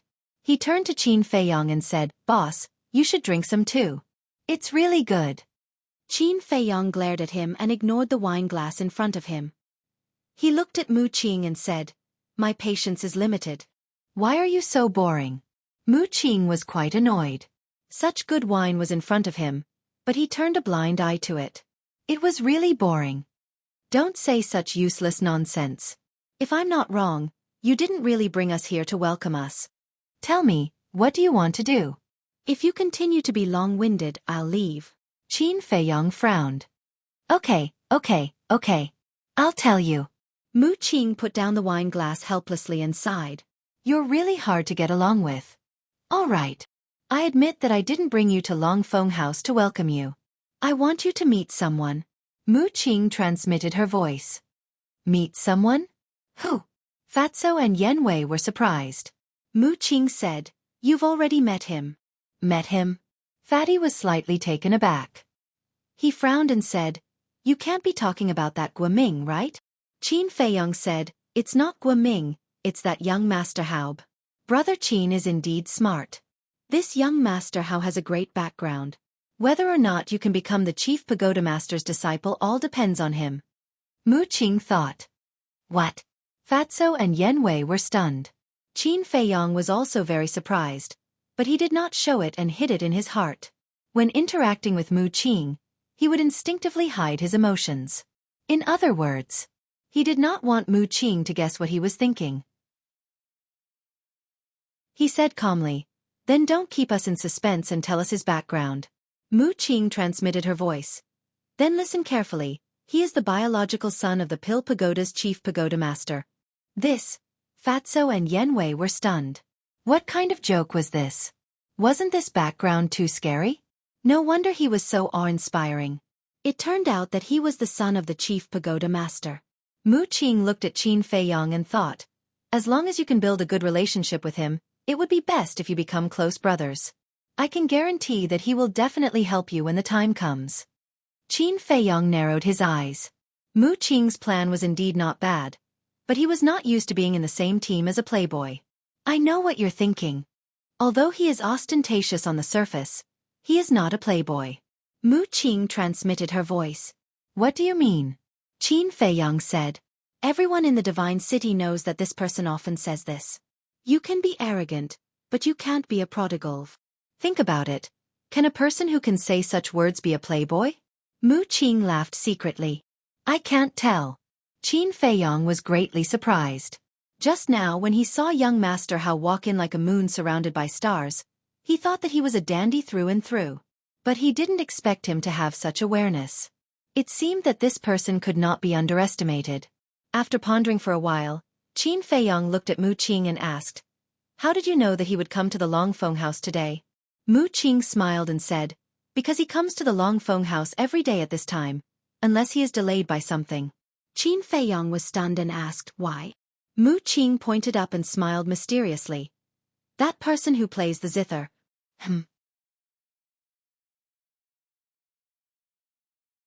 Chapter 853. I heard that the person playing the guqin is a peerless beauty. Mr. Hao comes here every day to please her. However, no one can be sure whether she is a peerless beauty or not. Because no one has ever seen her face with their own eyes. Maybe Mr. Hao has seen her, but not necessarily. Mu Qing thought to himself. So mysterious? Qin Feiyang was surprised. Very mysterious. Mu Qing nodded and then said with a smile, As I said, I can only help you. As for how to get close to Mr. Hao, it depends on your ability. Of course, I also believe that with your ability, it will be easy for you to do it. After that, he added. Qin Feiyang smiled, finally picked up the wine cup in front of him, put it to his mouth and tasted it. It's really good. He nodded, then drank it in one gulp, got up and said, Let's go. Take us to the trading pavilion. Mu Qing was stunned, and said with a sound transmission, Shouldn't you be sucking up to Mr. Hao? Sucking up to him? In my dictionary, there has never been such a word. Because it has always been others sucking up to me. Qin Feiyang said lightly, then turned and walked toward the door. Mu Qing hurriedly said, What about the wine? You can't waste it, can you? Idiot, don't you know to pack it up and take it away? Fatso looked at him disdainfully, held 2 wine jars, and ran toward Qin Feiyang. This wine really can't be wasted. Yan Wei chuckled, grabbed a wine jar, got up, and left. Mu Qing was stunned and cursed secretly. How boring. There was no other way. He could only hold the last jar of wine, get up, go to the counter to pay the bill, and then chase after the 3. People came and went on the street, and it was noisy. Mu Qing drank the wine and asked, Have you thought about how to get close to him? Along the way, everyone who smelled the wine couldn't help but have their eyes lit up. No. Qin Feiyang shook his head. Really? Mu Qing looked at him doubtfully. Young Master Hao is the son of the chief pagoda lord. He can get whatever he wants. Getting close to him isn't as easy as you say. Qin Feiyang rolled his eyes at him. He had to give this matter some thought. He does not lack anything, but there is one thing that is fatally tempting to him. Mu Qing smiled. What? Qin Feiyang asked. Door of potential. Mu Qing chuckled. Gate of potential. Qin Feiyang mumbled, his eyes flickering. The sky above the central divine nation was a cloudless blue, with no clouds in sight. Furthermore, there was no snow here, nor was there any blazing sunlight. It was like the season of warm flowers blooming, making people feel very comfortable. The mountains, rivers, and earth also presented a scene of exuberant vitality. The divine city was located in the center of the central divine kingdom. It was like a supreme king worshipped by all directions. Outside the divine city was a vast mountain range, where countless tribes of various sizes were located. Among them, the 10 super tribes of the central divine kingdom were built around the divine city. Each tribe was very large, with no less than 5 million people. They also had their own totems and dominated a region. In the southeast, thousands of miles away from the divine city, there was a majestic mountain range. This place was called the Qilin Mountain Range. In the mountain, there was an ancient tribe. Compared to the tribes in the 9 regions, this tribe could be described as a giant. It covered an area of more than 100 miles, with tall buildings towering into the sky. It was majestic and imposing. The walls on all sides of the tribe were like black pythons, emitting cold air. This was a city. In front of the main gate of the tribe, there was a plain. In the center of the plain, there was a white stone tablet hundreds of meters high. From afar, it looked like a giant sword towering into the sky. On the stone tablet, there was a fire Qilin totem. It was alive like a real Qilin that was sealed here. One could even faintly feel the power of a divine beast. Below the totem, there were 4 words in flames. Qilin tribe. Like iron hooks and silver strokes, vigorous and powerful. That's right. This was the Qilin tribe. Whoosh. Suddenly, an old man in purple descended on top of the giant tablet. Leader of the Qilin tribe, come and see me immediately. The old man in purple spoke lightly, but his voice spread in all directions. Whoosh. Before he finished speaking, a figure rushed out from the tribe. It was a middle-aged man in a white robe. His hair was half white and half black, and he exuded a vicissitude aura. That's right. He was the leader of the Qilin tribe. When he saw the old man in purple, his pupils shrank. He hurriedly flew to the old man in purple and bowed. Greetings, sir. The old man in purple said, let me tell you a piece of bad news. Your son Wu Xiao has been killed by Qin Feiyang. What? The Qilin tribe's leader's body stiffened. The old man in purple deeply sighed. Regarding this matter, this old man is very sorry. Please restrain your grief. Wait. The Qilin tribe's leader waved his hand. He couldn't react. Didn't you say that you want to take my son to your Mujia? How could he die? Yes. This old man wanted to take him to my Mujia. But when this old man was about to send a message and call someone to pick him up, Qin Feiyang and his accomplices suddenly appeared and mercilessly killed him. This matter was caused by this old man's carelessness. This old man should apologize to you. I'm sorry. After the old man in purple finished, he bowed to the leader of the Qilin tribe. The Qilin tribe's leader said, what about Qin Feiyang? Did you catch him? No. He slipped away. Now his whereabouts are unknown. This little beast is too cunning. My Mujia is powerless. The old man in purple helplessly said. The Qilin tribe's leader clenched his hands and roared. Damn beast, I will not let him go. Don't worry, we won't let him go. When we find his whereabouts, this old man will inform you immediately. The old man in purple said. The Qilin tribe's leader said. Thank you. My Qilin tribe will also send people to investigate. The old man in purple nodded, then opened a portal and turned away. Qin Feiyang, you wait. If I don't tear you into pieces, I, Wu Yunqing, swear I'm not a human. The Qilin tribe's leader gritted his teeth. His eyes burst out a piercing murderous intent. At the same time, southwest of God City, thousands of miles away, there's also a towering mountain range. This mountain range is called Scorpio Mountain Range. And here, there's also a behemoth, Scorpio tribe. Inside the tribe, in a hall, a middle-aged man was sitting on the throne. Beside him stood a skinny old man. Do you recognize them?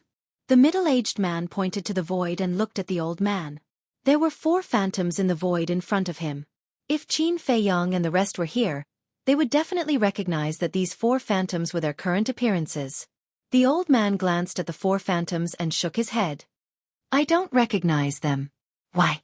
Ming just sent me a message saying that these 4 people humiliated him in front of everyone in God City's Longfeng Pavilion. He wants me to investigate their origins as soon as possible.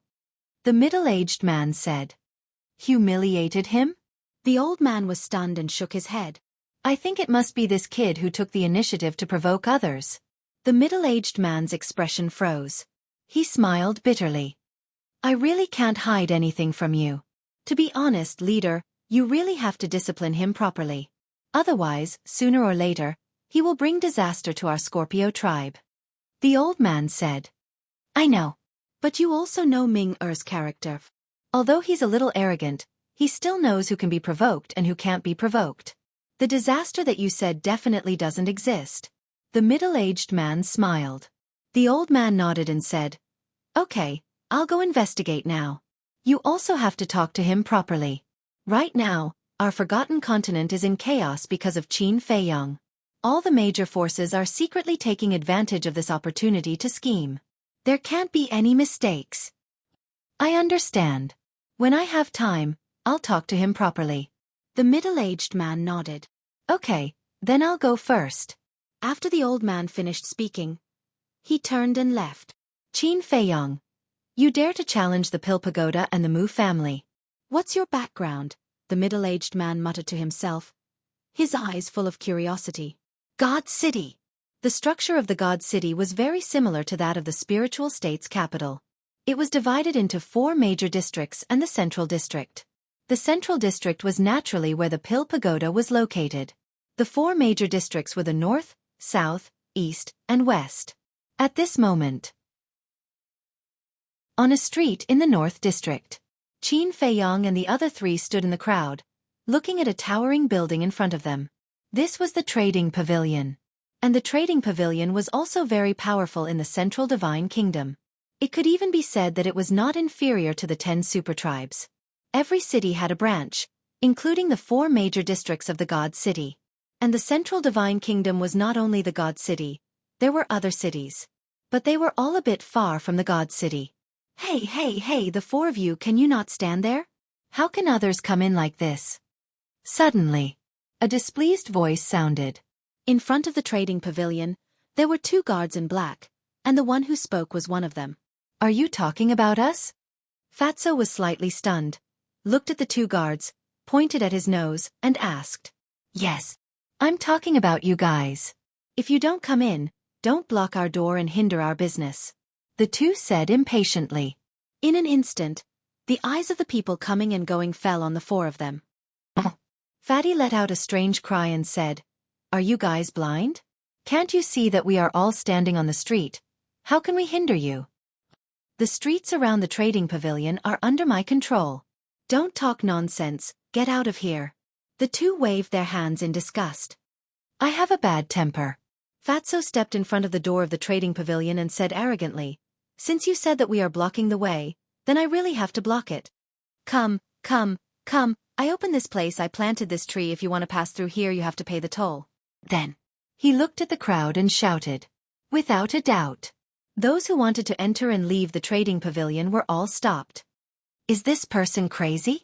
How dare he cause trouble in the Trading Pavilion? Just wait. There will be a good show soon. Chapter 854.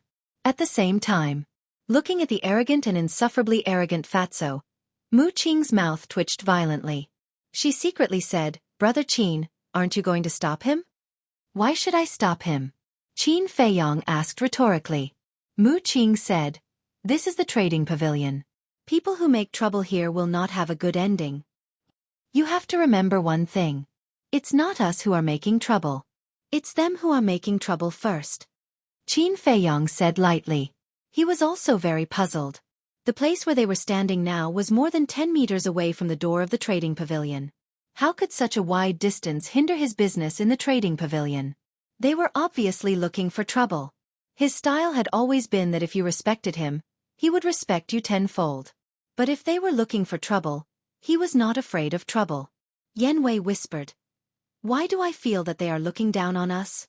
Qin Feiyong and Mu Qing were stunned. They looked at the 2 guards in black and then glanced at the crowd around. They found that there was a trace of disdain on the faces of these people more or less. I understand. It must be because our current appearance is too ordinary. Especially you, Mu Qing.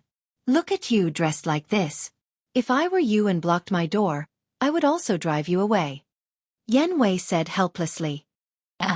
Mu Qing said in surprise, so, I am too low-key. What do you think? Yan Wei rolled his eyes. The status of the Divine City here was equivalent to the imperial capital of the Central Divine Kingdom. The people here, no matter how poor they were, would dress decently. Unlike this guy, who was dressed like a beggar. Of course. It did not mean that Mu Qing's current appearance was really sloppy and terrible.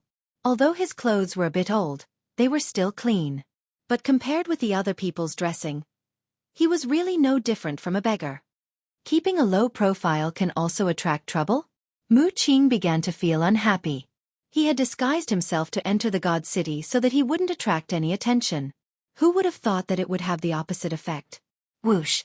Suddenly, He landed beside Fatso and blocked the door with Fatso. He said arrogantly, "If I don't cause a ruckus today, I'll write my name backwards." Ah!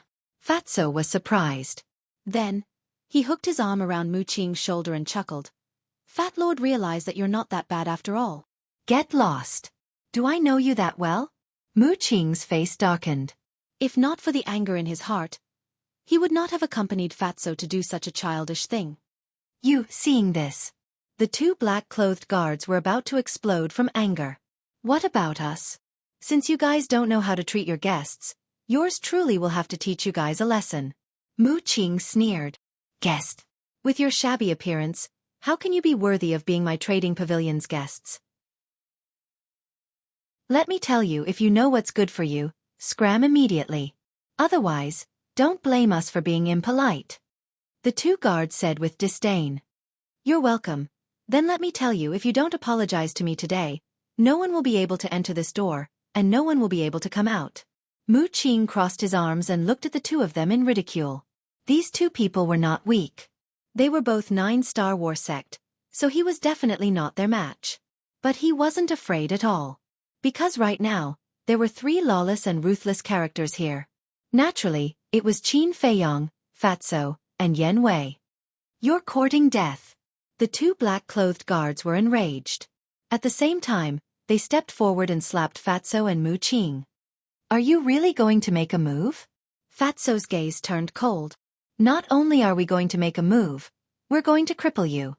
We'll let you know the consequences of causing trouble in my trading pavilion." A cold light flashed in their eyes. "Cripple us?" Fatso's eyes narrowed slightly. Boom! A terrifying pressure suddenly surged out.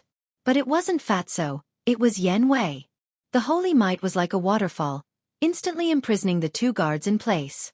And Yen Wei's move was naturally instructed by Qin Feiyong. "What? This is actually the holy might." The two guards' faces changed. The surrounding crowd also turned pale with fright.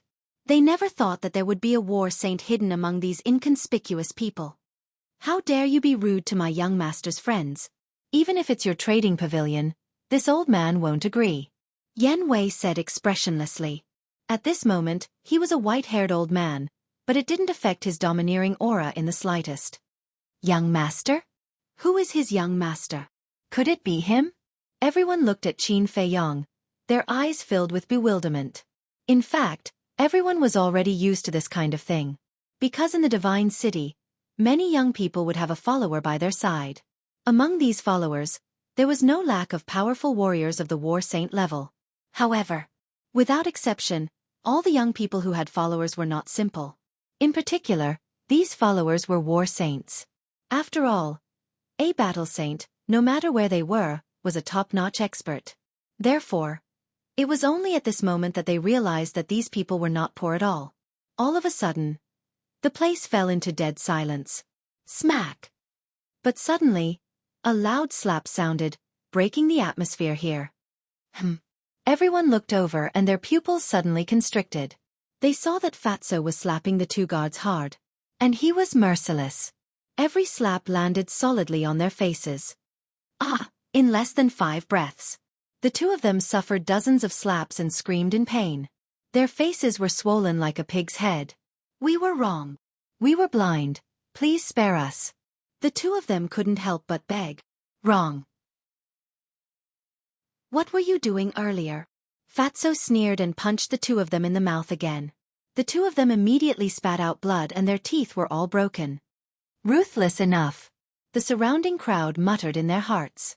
Although the two of them were indeed in the wrong, there was a saying that one had to look at the owner before beating a dog. These two people were the guards of the transaction pavilion. Shouldn't they leave some face for the transaction pavilion? Of course. If he insisted on beating them, no one would dare to say anything. But he could change places. But right in front of the entrance of the transaction pavilion, wasn't this equivalent to slapping the face of the transaction pavilion? How could the transaction pavilion endure this? Fatso retracted his arm and retreated back to block the door. He laughed happily. "Now you feel good, quickly apologize. After beating up the people of my transaction pavilion, you still want them to apologize. You are really awe-inspiring." But at this moment, A rather gloomy voice came from the transaction pavilion. It's the steward. The two guards trembled and looked inside the door as if they had seen their savior.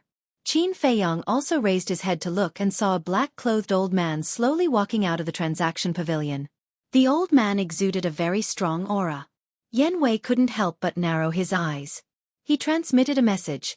He should be a 9-star battle sage. So what? Qin Feiyang smiled faintly. Get out of the way.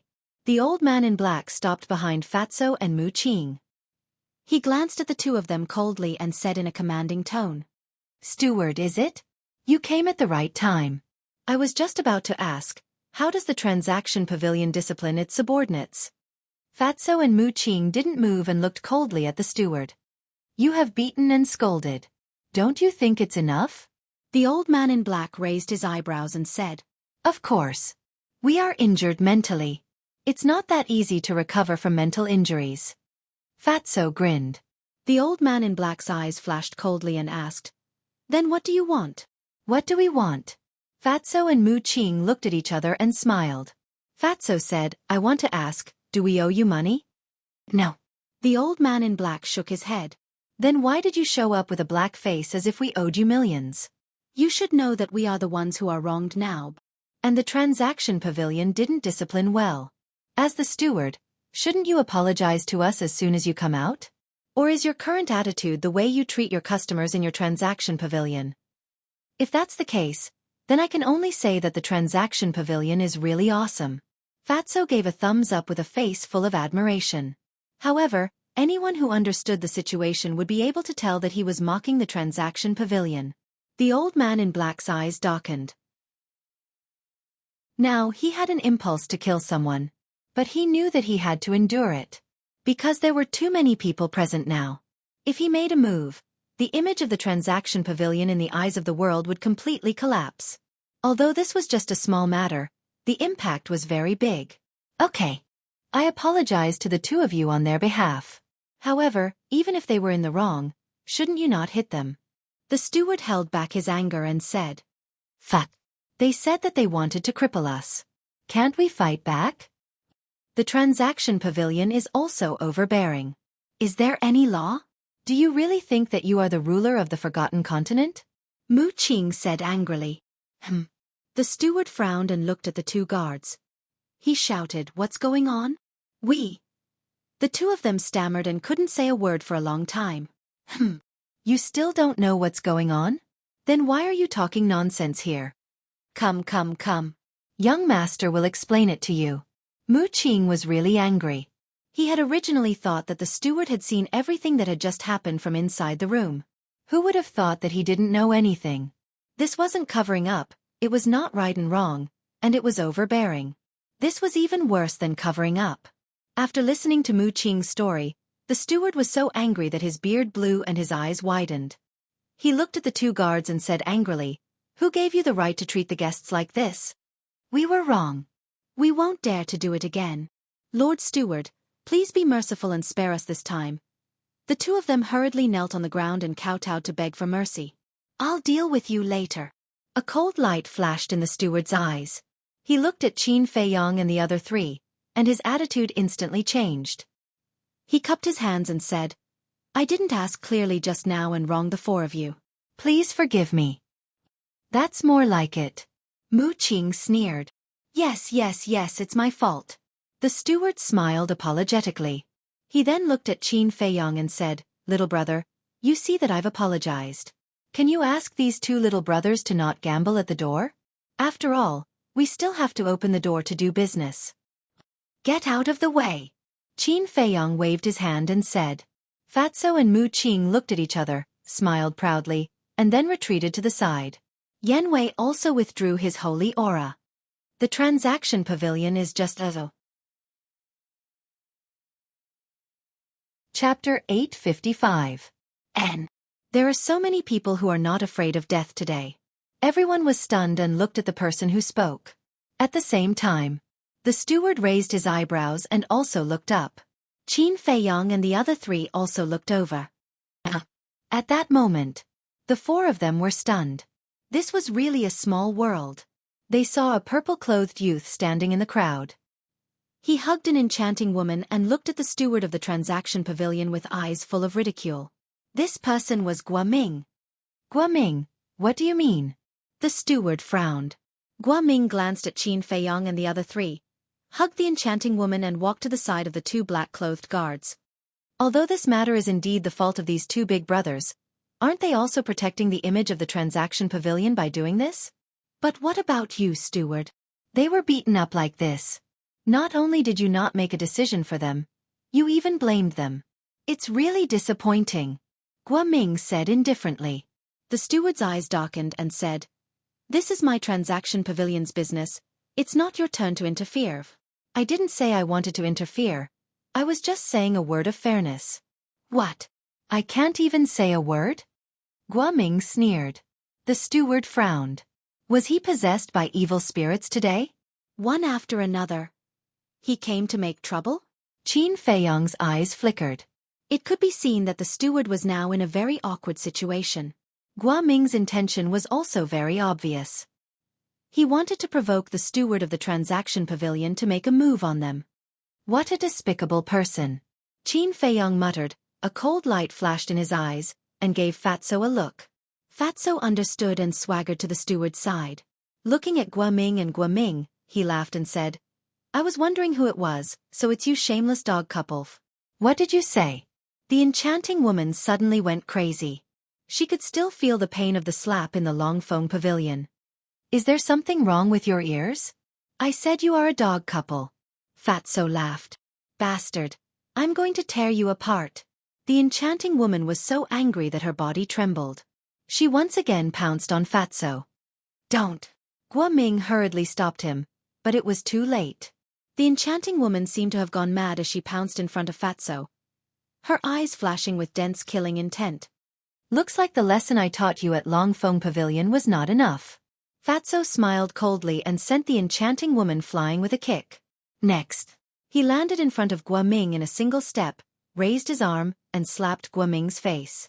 Pah! A bright red palm print instantly appeared. Guaming was sent flying and smashed into the crowd behind him. He was in an extremely sorry state. The crowd was dumbfounded.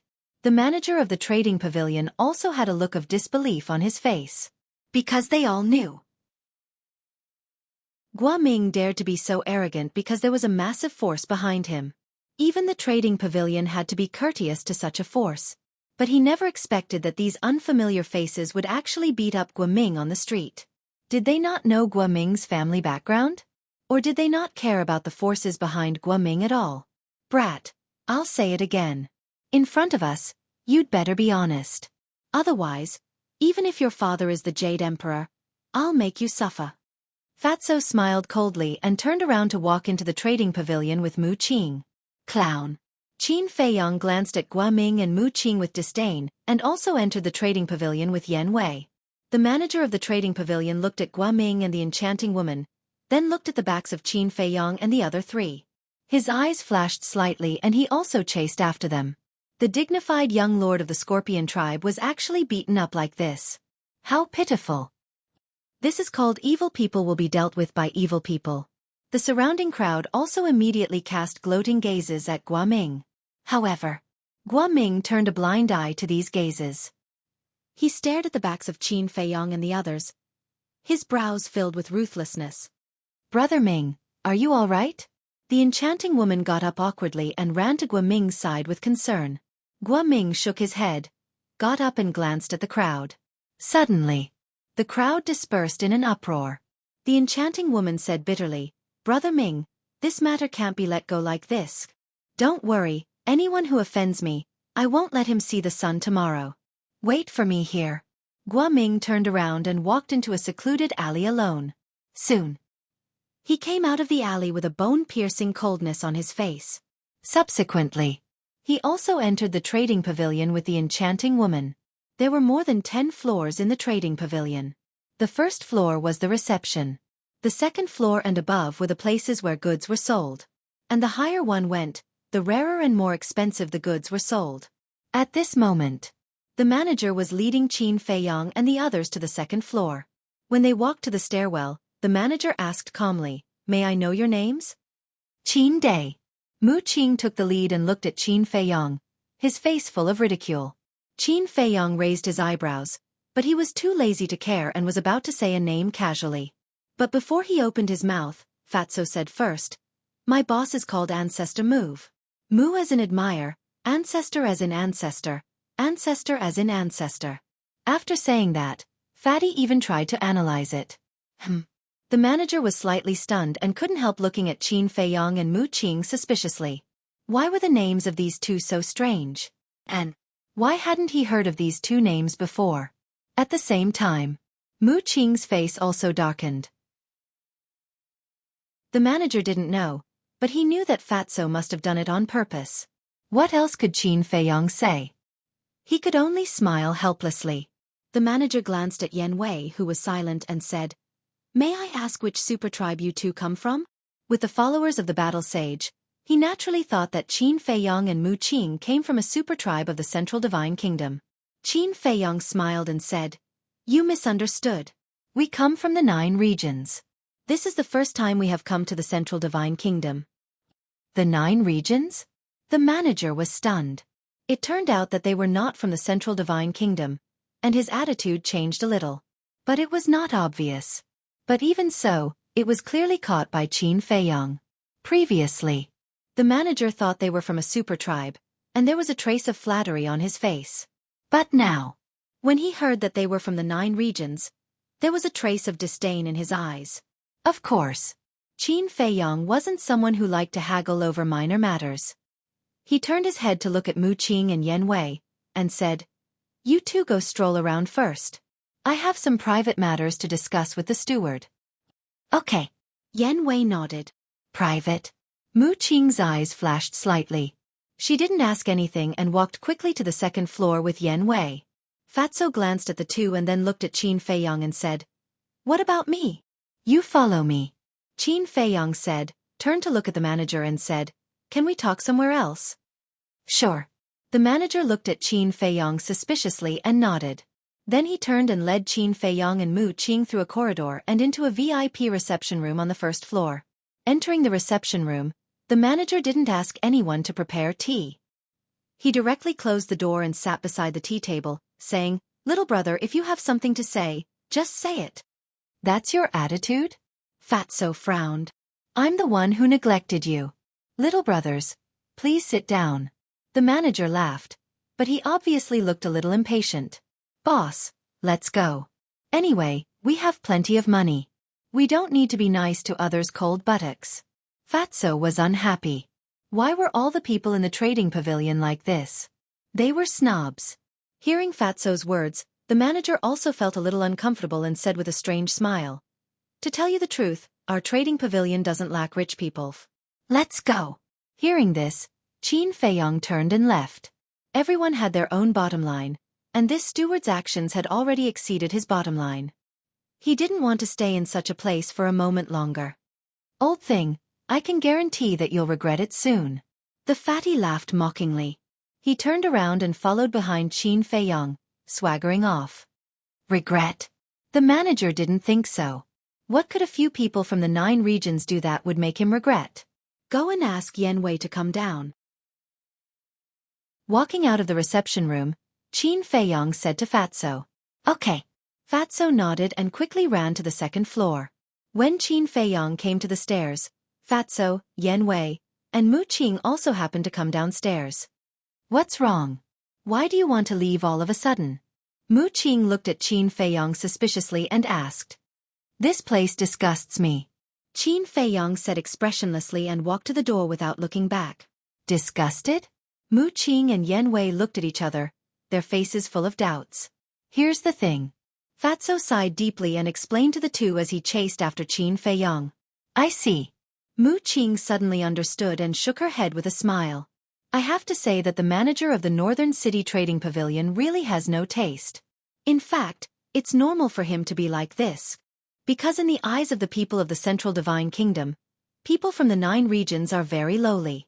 What's more, he is the manager of the Trading Pavilion," Yan Wei said. "But he doesn't know that he just brushed past a rich man." Fatso sneered. "Well, let's go to the Eastern City District. As far as I know, the The manager of the trading pavilion in the eastern city is quite modest. Mu Qing thought for a while and said. Fatso shook his head and said, Isn't it the same as giving money to the trading pavilion? Not going. You're wrong.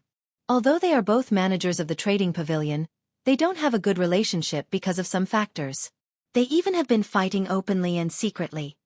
Mu Qing smiled. What factors? Fatso asked curiously. The position of the deputy pavilion master. Some time ago, I received the news that the deputy pavilion master of the trading pavilion is about to die, and he voluntarily asked to resign. In this way, the position of the deputy pavilion master must be filled. And the managers of the 4 districts of the Divine City are the main candidates. Mu Qing said. I see. Fatso and Yan Wei nodded. At the same time, Qin Feiyang's eyes flashed and he said with a smile. Okay, let's go to the Eastern City District. Looking at the smile on Qin Feiyang's face, Fatso and the other 2 couldn't help but worry about the manager of the Northern City District. Chapter 856. Where are you going? But before the 4 of them walked out of the trading pavilion, Guoming and the enchanting woman stopped them with an extremely arrogant expression. Why are they making trouble again? The people coming and going all looked at the 2 of them in shock. Qin Feiyang glanced at the 2 of them, raised his eyebrows slightly and said, Are you done? Of course not. In this divine city, no one has ever dared to ride on my head and behave atrociously. Guoming sneered. TSK, TSK, TSK. It seems that you 2 bitches don't learn from your mistakes. Fatso laughed mockingly. But unexpectedly, Guoming was not angry. Instead, he crossed his arms and said with a smile, Continue to be arrogant. Fatso and the other 2 were surprised. Had this fellow been beaten silly just now? Qin Feiyang's eyes were also full of suspicion. After being humiliated twice in a row, any smart person would know to restrain himself. But why was this person getting more and more arrogant? Suddenly, he seemed to have thought of something, and his eyes lit up. He smiled faintly and said, Since you're so confident, you should have called for help. Don't waste time, call him out. Help. Fatso and the other 2 were shocked and quickly scanned the surrounding crowd. Young man, you're very smart. They saw a skinny old man in white walking out of the crowd. Expert. Seeing this old man, Fatso and the other 2's pupils shrank, and the fear was clearly visible. Qin Feiyang was not moved at all. He cupped his hands and said with a smile, Thank you for your compliment. May I know who you are to Guoming? I don't even know this old man. Is this guy from the Central Divine Kingdom? Hearing Qin Feiyang's words, everyone muttered in their hearts. The old man was also a little surprised and said with a smile, I'm the high priest of the Scorpion tribe. Nice to meet you. Scorpion tribe? Qin Feiyang was stunned. What is the Scorpion tribe? Fatso asked Mu Qing secretly. The Scorpion tribe is one of the 10 super tribes of the Central Divine Kingdom. I forgot to tell you, Guoming is the son of the Scorpion tribe's chief. Mu Qing said. I see. Qin Feiyang and the other 2 suddenly realized why Guoming dared to be so arrogant. It turned out that he had a backer behind him. Looking at Qin Feiyang's expression, the old man frowned and asked with a smile, Little brother, don't tell me you don't even know about my Scorpion tribe? Who doesn't know the Sky Scorpion tribe, one of the 10 great tribes? Qin Feiyang said with a smile. The high priest said, If that's the case, you should be clear about Guoming's identity. Yes. Qin Feiyang nodded. Since you know, why don't you leave some face for my Scorpion tribe? The old man said with a smile on his face, but there was a hint of coldness in his tone. Qin Feiyang's heart was as meticulous as a speck of dust, and his insight was extraordinary. How could he possibly see through it? He smiled faintly and said, I don't know if you've heard of this saying, face is not given by others, but earned by oneself. What a glib tongue. The old man laughed and did not hide his anger. He said, Then let me ask you, little brother. I don't know if you've heard of this saying, the tallest tree in the forest will be destroyed by the wind. Of course I've heard of it. However, this also depends on whether the wind can blow. Qin Feiyang said with a smile. The old man's face suddenly became gloomy. What do you mean? Someone next to him was puzzled. Can't you see? The high priest of the Scorpion tribe came here to teach this person a lesson. The tallest tree in the forest will be destroyed by the wind. He was threatening him. But this boy is not afraid at all. No. It's not that he's not afraid. He's very arrogant. What he means is that if the Scorpion tribe wants to deal with him, they have to see if they have the ability. Someone explained in a low voice. Damn, he directly challenged the Scorpion tribe. This boy is really arrogant. It seems that his identity is really not simple. Otherwise, he wouldn't have the guts. People whispered and their faces were full of curiosity. Humph. They're just people from the 9 districts. What identity can they have? But suddenly, a cold snort sounded with strong disdain. People from the 9 districts. Everyone was stunned and looked at the person who spoke. It turned out to be the steward of the trading pavilion. The manager walked out arrogantly with his hands behind his back. His gaze was filled with disdain as he glanced at Qin Feiyong and Qin Yu. Fu Anshan, are they really people from the 9 districts? The high priest of the Scorpion tribe glanced at Qin Feiyong and the other 3, then looked up at the steward and asked. He said it himself. Can it be false? The steward Fu Anshan smiled coldly and said, If you want to make trouble, go out and do it. Don't hinder our business here. Swish! The people present once again turned their eyes to Qin Feiyong and the other 3. The look in their eyes changed. Disdain, ridicule, as if looking at a clown. I was wondering what kind of background you have. It turns out that you're just trash from the 9 districts. A bunch of trash dare to be arrogant in the divine city. You really don't know what you're talking about. Gua Ming and the enchanting woman also sneered. But in their hearts, they were more ashamed and resentful. They were actually humiliated by a few lowly people. This was simply unbearable for them. Looking at the faces of these people, Fatso was burning with anger and said, Are the people of the Central Divine Kingdom great? Of course. You people from the 9 districts are lowly and inferior to ants. Here, you have to bow and scrape like slaves and beg us to give you a meal. Gua Ming smiled proudly. Yes. Kneel down and repent immediately. You dare to bully the people of the Central Divine Kingdom. Regardless of right or wrong, you can't be forgiven.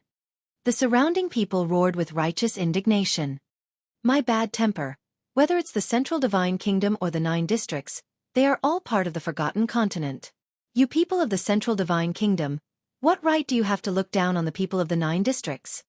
What right do you have to discriminate against others? Moreover, people come out of their mother's womb. Could it be that the people of the Central Divine Kingdom are all born of pigs? Are you born superior to others? Fatso was so angry that smoke was coming out of his head. These people's discrimination was simply too much. You're the one born of pigs. Everyone, did you hear that? How did he scold us? Can you tolerate it? Anyway, I can't tolerate it. This kind of trash should be cut into pieces.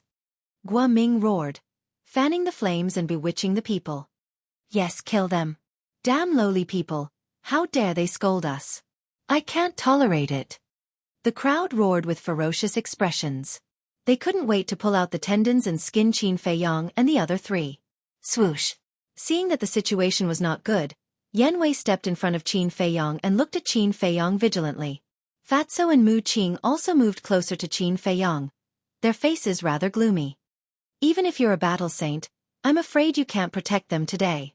Gua Ming smiled disdainfully and gave the high priest of the Scorpio tribe a look. Immediately, the high priest took a step forward, and a terrifying pressure surged towards the 4 of them. At the same time, the steward's eyes flashed and he also took a step forward, blocking Qin Feiyong and the other 3.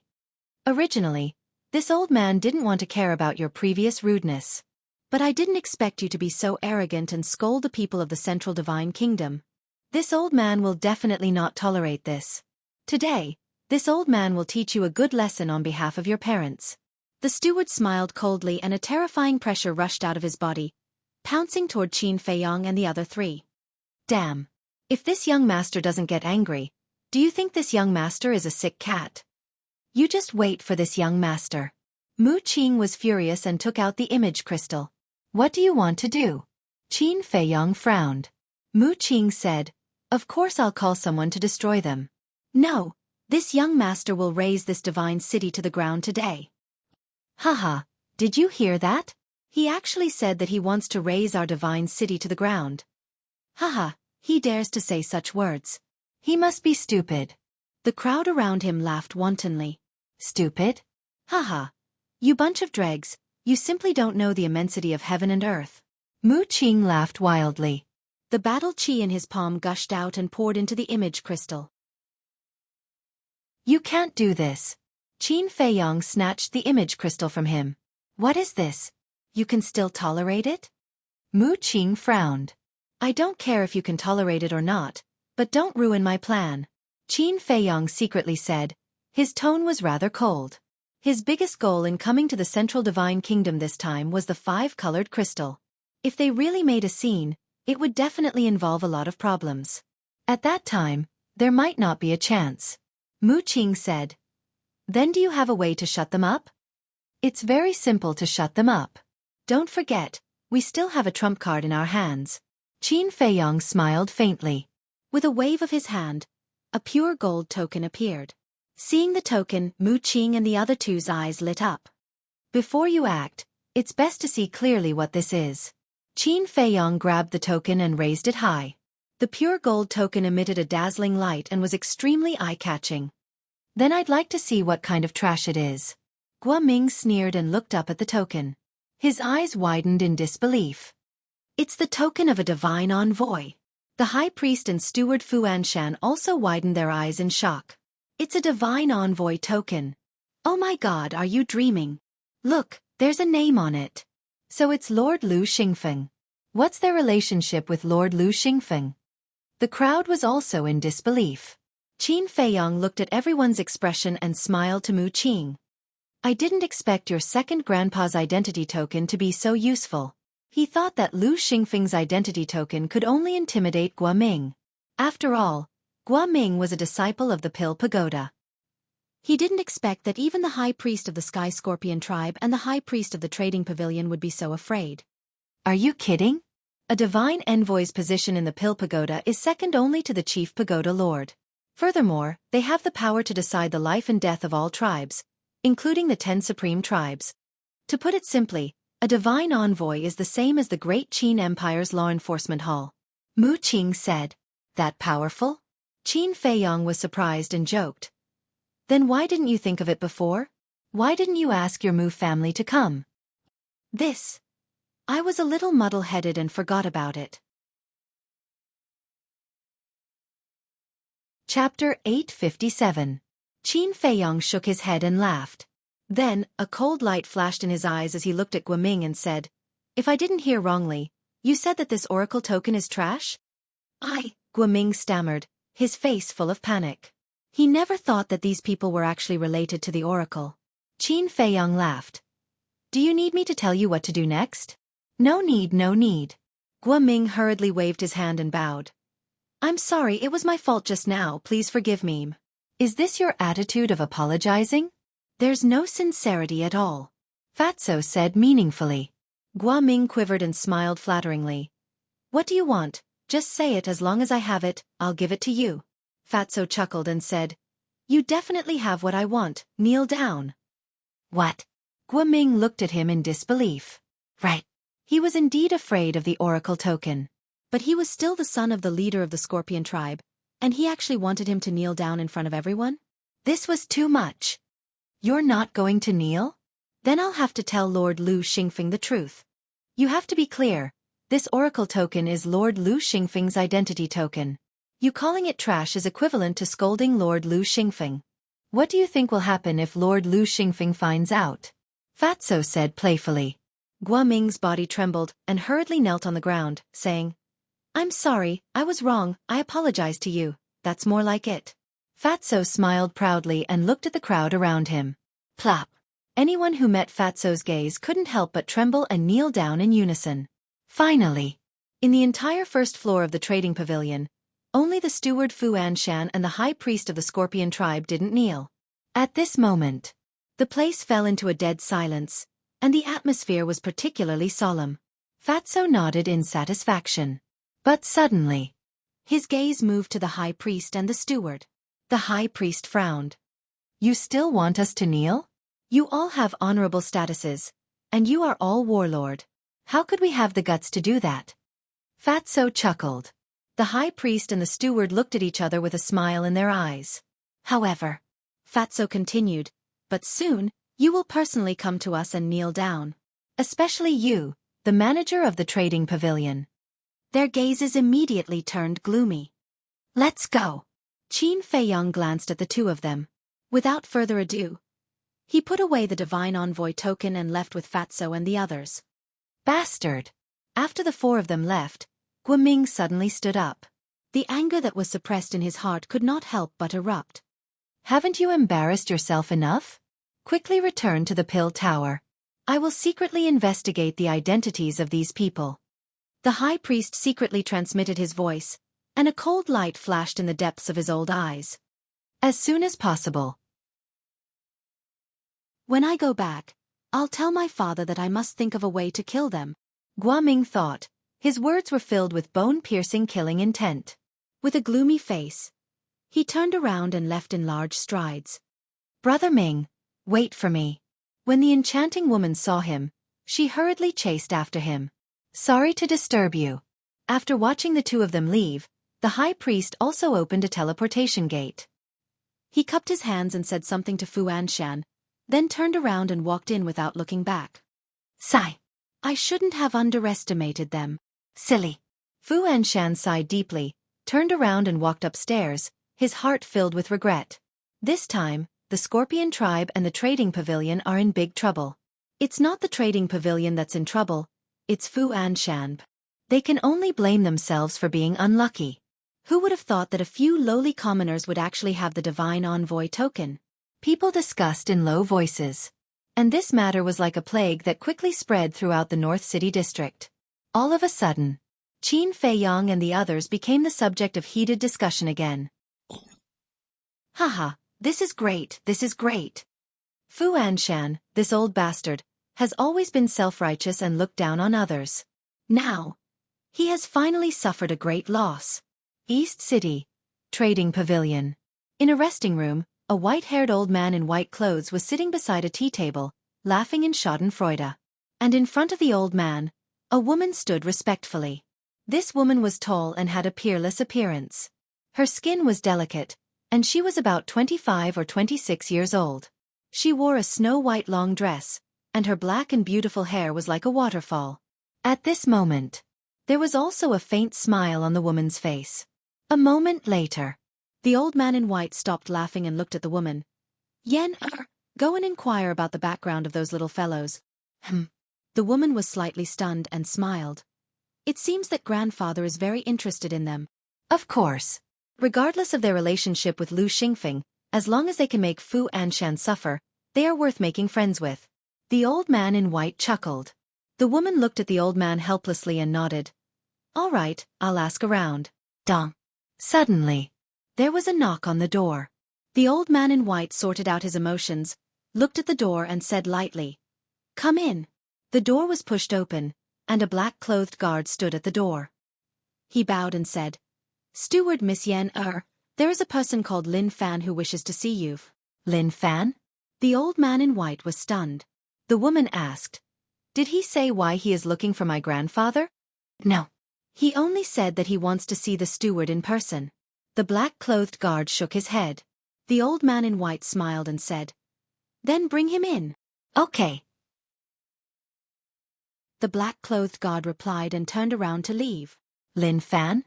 The woman pondered for a moment and said suspiciously, "Why haven't I heard of this name? The Central Divine Kingdom is so big, it's normal that you haven't heard of it."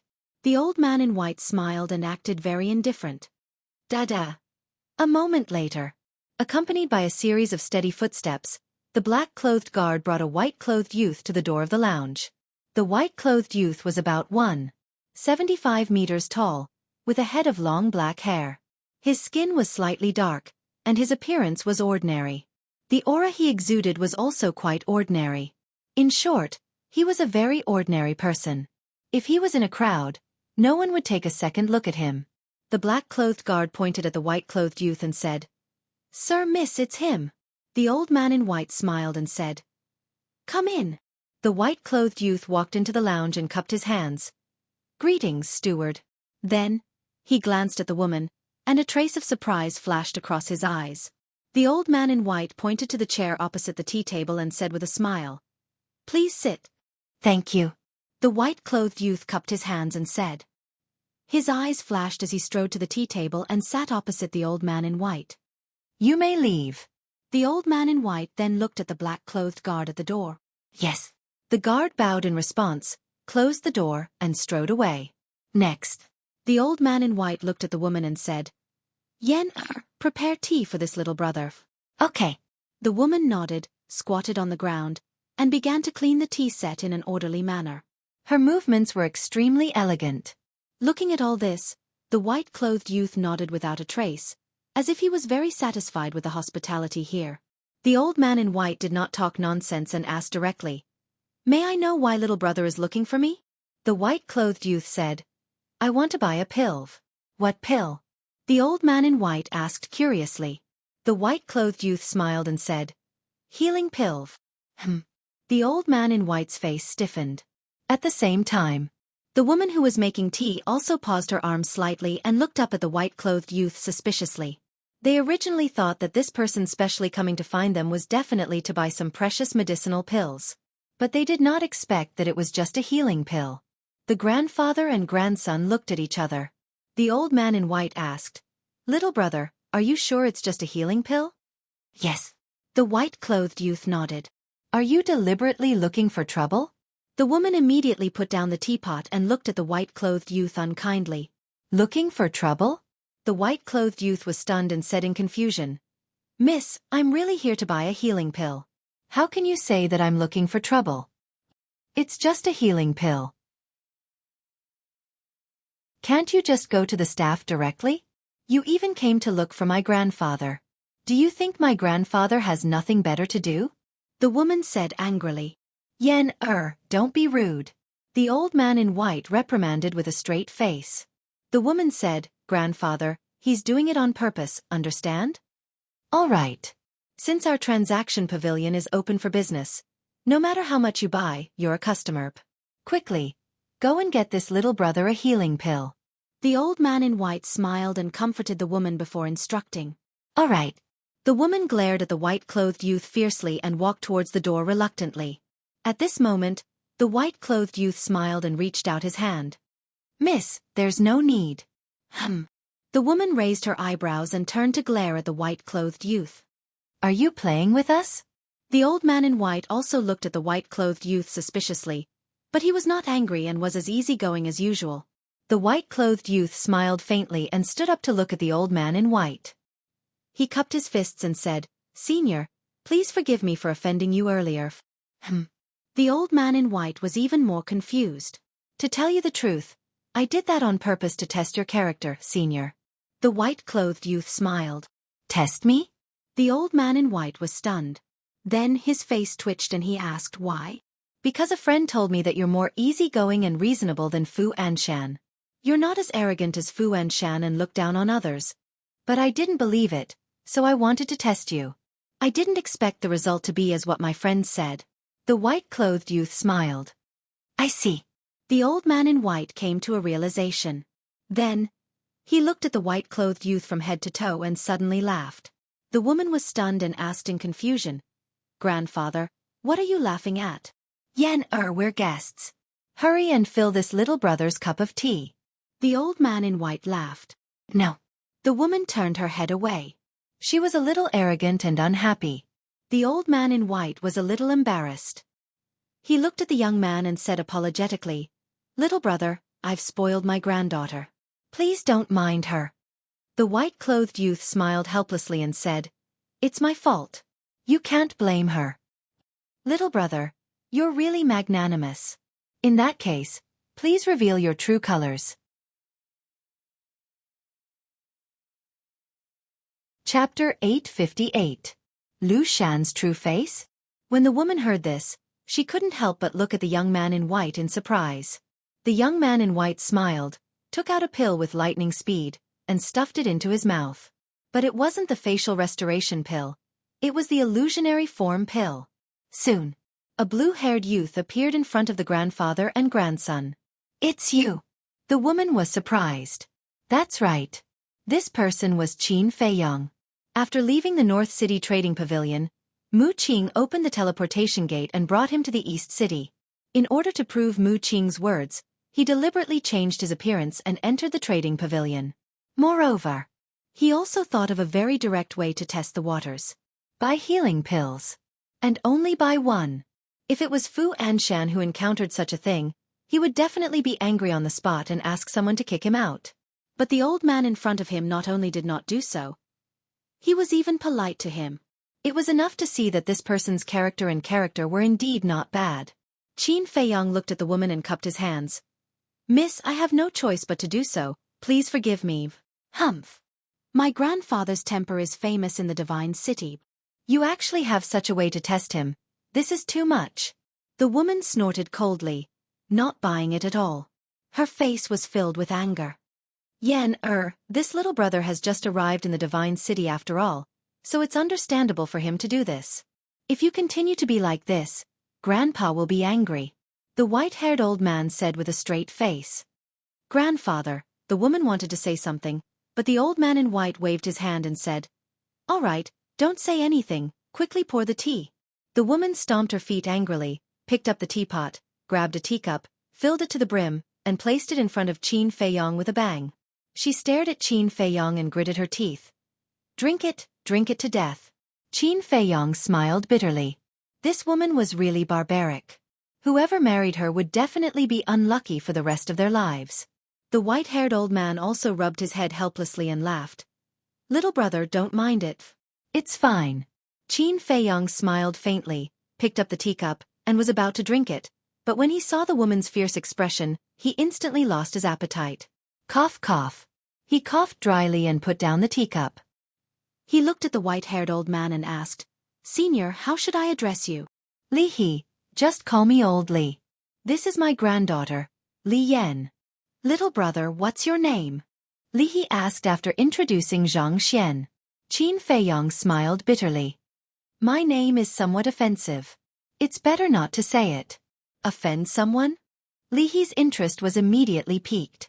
He smiled and said, "It's fine. Just tell me." Cough, cough. "My name is Ancestor Mu," Qin Feiyang said. Ugh. The grandfather and grandson were stunned on the spot. Haha. What were your parents thinking? They actually gave you such a name. Isn't it funny? The next moment, Li Yan laughed so hard that she rocked back and forth. Qin Feiyang's face suddenly turned ugly. It was not because of Li Yan's teasing, but because Li Yan had mentioned his parents. Seeing this, Li He frowned. "Yan, are you getting more and more impolite?" The woman nodded resentfully, but she kept looking at Qin Feiyang, the teasing look in her eyes. "Behave yourself." Li He glared at her, then looked at Qin Feiyang and smiled. "Then why did little brother come to find this old man this time?" Qin Feiyang restrained himself and said, "I'll give you a good fortune." "Give me a good fortune?" Li He was completely stunned. One had to know that he was the manager of the Eastern City Trading Pavilion and controlled countless resources. Furthermore, he was a great emperor who was respected by the world. And this brat in front of him, looking at his cultivation, was an 8-star war master. Looking at his family background, although it was related to Lu Xingfeng, it didn't mean anything. However, at this moment, he actually said that he wanted to give him a good fortune? Wasn't this a joke? I'm not joking. I heard that your vice pavilion master is about to die and is about to abdicate. And you 4 stewards will be the main candidates. Qin Feiyang said. Li He said in surprise. You've just arrived in the Divine City, and you actually know so much. Not simple. Qin Feiyang smiled faintly and said, Then may I ask, Senior, what is your chance? Chance? Li He pondered for a moment and said, 1/10. So low. Qin Feiyang frowned. Not to mention Li He's ability, just based on his character, his chance should be the highest. Sigh. My grandfather is different from them. Although my grandfather is conscientious and works for the trading pavilion, he doesn't like to curry favor. And the 3 stewards of the West City, North City, and South City are in front of the chief pavilion master all day long, fawning over him like grandchildren. Li Yan sighed, her eyes full of disdain. Li He frowned and shouted, Yan, don't talk nonsense. Li Yan snorted. How am I talking nonsense? It's always been like this. Enough. Everyone has their own fate. Actually, my grandfather doesn't really care whether he can become the deputy pavilion master or not. Li He said. Li Yan said, if he doesn't care, why do you keep talking about it all day? The veins on Li He's forehead popped as he said angrily, I say, little girl, can you not undermine your grandfather in front of outsiders? Li Yan turned her head and said arrogantly, I'm just telling the truth. If you don't like it, don't listen. Oh my God, how did I raise a white-eyed wolf like you? Li He cried out in sorrow and helplessness. Looking at the grandfather and granddaughter bickering, Qin Feiyong could not help but smile faintly. What are you laughing at? Li Yan said unhappily. Qin Feiyong said, I envy you for having such a good grandfather. Don't you have a grandfather? Li Yan was stunned and asked. My grandfather. Qin Feiyong was silent for a while, then shook his head and said, Let's not talk about it. Let's get to the point. He looked at Li He and said, If you are willing to cooperate with me, I can help you increase the chances to 100%. What? 100%? Li He suddenly stood up and looked at Qin Feiyong in surprise. Li Yan's almond-shaped eyes also widened. I'm not kidding. Qin Feiyong took out a yellow pill and placed it on the tea table. The grandfather and granddaughter looked down at the pill. A moment later, Li Yan looked up at Qin Feiyong and asked, What kind of pill is this? Why have I never seen it before? Xueqi Yellow Dragon Pill. It can make the Battle King and Battle Emperor break through a small realm in an instant, Qin Feiyong said. This. The grandfather and granddaughter looked at each other. Wasn't this the same as the red fire glass pill? But why didn't they remember that there was such a pill in the world? Moreover, the effect of the Xueqi Yellow Dragon Pill is determined by the patterns. The more patterns there are, the more realms you can break through. For example, this Xueqi Yellow Dragon Pill with 5 patterns can make the Battle King and Battle Emperor break through 5 small realms in a row. Qin Feiyong said again. Hearing this, Li He grabbed the Xueqi Yellow Dragon Pill and looked at it over and over again. As far as he knew, only martial artists, martial masters, and martial grandmasters could use pills to improve their cultivation. As for those above the War King level, they had to cultivate step by step, and there were no shortcuts. Thus, he felt that what Qin Feiyong said was too excessive, too illusory, and simply impossible to believe. Senior, if you don't believe me, you can find someone to test it. But the test subject must be a tight-lipped person. I don't want this pill to be exposed yet. Qin Feiyong said with a faint smile. I have to try. Li He turned around and handed the Xueqi Yellow Dragon Pill to Li Yan, saying, Go home immediately and let Haolong take it. This. Li Yan grabbed the pill and hesitated. Don't worry, if little brother wanted to harm us, he wouldn't use such a clumsy method. Li He patted her shoulder and laughed. Li Yan glanced at Qin Feiyong and did not say anything else. She opened a teleportation gate and quickly left. After Li Yan left, Li He returned to his seat and smiled at Qin Feiyong. Little brother, don't worry, Haolong is my grandson and Yan Er's younger brother. He is absolutely reliable.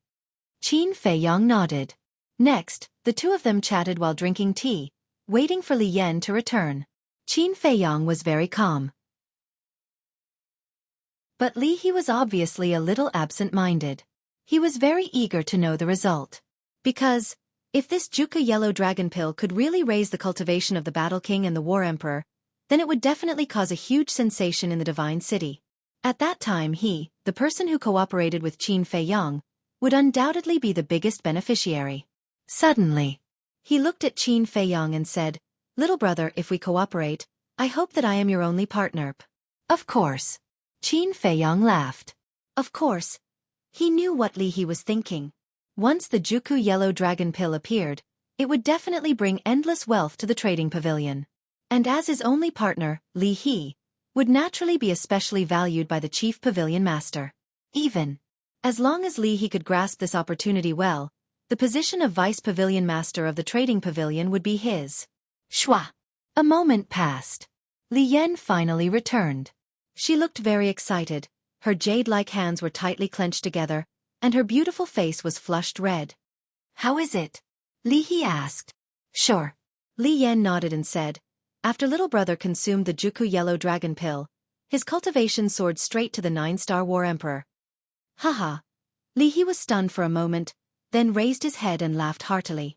Li Yan looked at her grandfather who was laughing and was overjoyed. Then, she seemed to have thought of something and asked Qin Feiyong, where did you find this Xueqi yellow dragon pill's pill formula? Qin Feiyong smiled but did not say anything. Li He stopped laughing and looked at Qin Feiyong's expression. He smiled faintly and said, Yan, this is you who is not sensible. How can you ask about this kind of private matter? Li Yan pursed her lips, but in her big black eyes, there were wisps of strange light flashing. Li He shook his head and laughed. He turned to look at Qin Feiyong, his old eyes shining, and said, little brother, how many Xueqi yellow dragon pills can you give me? We'll talk about this later. Since we are cooperating, we naturally have to benefit from each other. Qin Feiyong laughed. Li He was stunned and quickly nodded. Yes, look at my head. I'm a little too excited. Tell me, what are your conditions? I have 3 conditions. First, I need a large amount of 10,000-year-old medicinal herbs. I will give you the list later. Second, before I agree, you can't tell anyone about the source of the Xueqi yellow dragon pill, including your chief pavilion master. Third, no matter what happens in the future, you have to promise me one thing unconditionally. As for what it is, I will tell you when the time is right. Qin Feiyong said. His main purpose of coming to the trading pavilion was actually to get the 10,000-year-old medicinal herbs. The third condition was also just in case. After all, the Central Divine Kingdom was full of experts, and his goal this time was the 5-colored crystal on the chief pavilion master, so he had to think of a way out. In case something unexpected happened, he could also find someone to help him. As for the Mu family, although they were cooperating now, as soon as he got the heavenly flames, they might immediately turn hostile. Chapter 859. He had heard of it. Li He frowned slightly and said hesitantly, I can agree to the first 2 conditions, but the third one. Qin Feiyong obviously knew Li He's concerns and said with a smile, don't worry, I definitely won't let you hurt yourself or your family. That's good. Li He nodded and said with a smile, actually, I originally thought that you would let me deal with Fu Anshan. Him. Qin Feiyong smiled faintly and said, he's just a clown. He's not worth me dealing with. The grandfather and grandson looked at each other. The manager of the North City District was just a clown in the eyes of this person? Li He asked with a smile, little brother, your identity shouldn't be simple, right? If Qin Feiyong was really just someone from the 9 districts, he definitely wouldn't say such words. Because there were 2 things that people who dared to say such words must have. First, they must have seen the world. Second, they must have confidence. And as a young man who wasn't very strong, his confidence undoubtedly came from his family background. Therefore, Li He concluded that Qin Feiyong must have a huge force behind him. However, Qin Feiyong only smiled and didn't answer. Li He didn't ask any more and said with a smile, since the conditions have been agreed, how about the Xueqi yellow dragon pill? There was a trace of excitement and nervousness in his tone. Qin Feiyong shook his head and smiled, took out a Xueqi yellow dragon pill and handed it to Li He. Li He quickly grabbed it and looked at it as if he had found a treasure. He asked, do you have more? Old senior, don't be greedy. Of course, I definitely have more than 1 or 2 on me. But there's a saying that the rarer something is, the more valuable it is. Qin Feiyong said with a smile. Yes. Li He nodded repeatedly. I plan to only auction 1 pill a month. As for the commission, you can do it according to the rules. If we have a good cooperation, I promise you that I'll give you a big surprise later. Qin Feiyong said with a smile. Whether it was the treasure pavilion of the Great Qin Empire or the trading pavilion here, there would be a commission for helping people auction things. Big surprise. Li He's eyes lit up, and he couldn't help but look forward to it. Suddenly, Li Yan asked suspiciously, don't you have a few companions? Where are they? They are waiting for me at the restaurant next to your trading pavilion. All right, there's one more thing I have to say. You can't mention our cooperation to Qin Day. Qin Feiyong said seriously. Li He asked, who is Qin Day? Qin Feiyong waved his hand as his battle chi surged and rapidly condensed into Mu Qing's current look. The The grandfather and grandson looked at each other, their eyes full of suspicion. Weren't these two companions? Why did he have to hide it from her? Some things are not as simple as what you see. Anyway, I'm not the only one who needs to be on guard against this person, Qin Feiyang said in a deep voice. He had entered the trading pavilion alone to look for Li He. In fact, he had purposely sent Mu Qing away. Yes. Li He nodded and asked, "What about the other two?" The people he was referring to were Fatso and Yan Wei. Qin Feiyang smiled and said, "They have nothing to do with me. They are all my trusted aides. If I have anything to do in the future, I will let them do it." Okay. Li He nodded again. Qin Feiyang seemed to have thought of something and said, "By the way, please prepare 5 image crystals for me. I want them now." No problem. Li He looked at Li Yan and said with a smile, "Yan, go and prepare them for little brother immediately." Okay. Li Yan glanced at Qin Feiyang, then turned and walked out quickly. "Little brother, please sit down." Li He then asked Qin Feiyang to sit down and personally poured tea for Qin Feiyang. "May I ask, little brother, where are you going next? If you have nowhere to go, you can stay in my trading pavilion. I believe that with little brother's talent, you will definitely be able to show off your skills in my trading pavilion." Li He asked with a smile as he filled the tea. Qin Feiyang was stunned and shook his head with a smile. "Thank you for your kindness, senior, but I have to go to the Pill Pagoda." Go to the Pill Pagoda? Li He was slightly stunned. He put down the teapot and said, "Did little brother refine the 9 Chu yellow dragon elixir personally?" Yes. Qin Feiyang nodded. 5 elixir patterns. Little brother's alchemy talent is extraordinary. But I don't understand. With little brother's ability, it seems that you can't learn anything in the Pill Pagoda. Is it for the elixir recipe? If it is really for the elixir recipe, my trading pavilion can also provide it. And it will be provided free of charge. Li He said. Qin Feiyang was stunned. This condition was extremely tempting. Because elixir recipes were very important to alchemists. There were even some people who risked their lives for a single pill formula, not hesitating to give up their lives. So, if it were other alchemists, they would definitely be tempted by Li He's condition. But for Qin Feiyang, it was of no value. Because he didn't need all the elixir recipes recorded in the alchemy scripture. Of course, he couldn't directly say that he didn't like their elixir recipes. He tactfully refused. "I'm really sorry. Senior, I can only accept your kindness." "You little brat." Li He shook his head and smiled helplessly. "Well, to each his own. I won't force you." Creak. At this time, the door opened. Li Yan grabbed a Chenkuan bag and walked in quickly. "It's all inside." After closing the door, Li Yan threw the Chenkuan bag to Qin Feiyang. She didn't look good from beginning to end. This woman is really narrow-minded. Qin Feiyang sighed helplessly. Without checking the Chenkuan bag, he got up and looked at Li He. He cupped his hands and said, "It's getting late. I'll take my leave first." "You're leaving now?" Li He was stunned and hurriedly said, "I still want to have a few drinks with little brother." Qin Feiyang smiled and said, "There will be plenty of time in the future. There will be opportunities in the future." "Well, then I won't see you off." Li He nodded and smiled, but his smile was a little bitter. Although he wasn't a big shot in the Central Divine Kingdom, with his identity as the manager of the trading pavilion, there were definitely many people who wanted to invite him to dinner and drink. There was even a long line. However, he didn't expect that he would be rejected when he took the initiative to invite him. This little guy really couldn't be treated with ordinary eyes. After Qin Feiyang left, Li He let out a long breath, looked at Li Yan, and asked with a smile, "Yan, what do you think of this person? He's very mysterious, very rude, and very cunning." Li Yan snorted coldly. Grandpa doesn't know what to say about you." Grandpa admits that at first he was indeed very rude, but later you saw that he was very polite. But there's one thing you're right about. He is indeed a cunning little fox. There are many geniuses in the Divine City, but this man is the only one I can't see through. I can even predict that in the near future, his reputation and prestige will directly affect the situation of the Central Divine Kingdom. Li He's eyes flashed.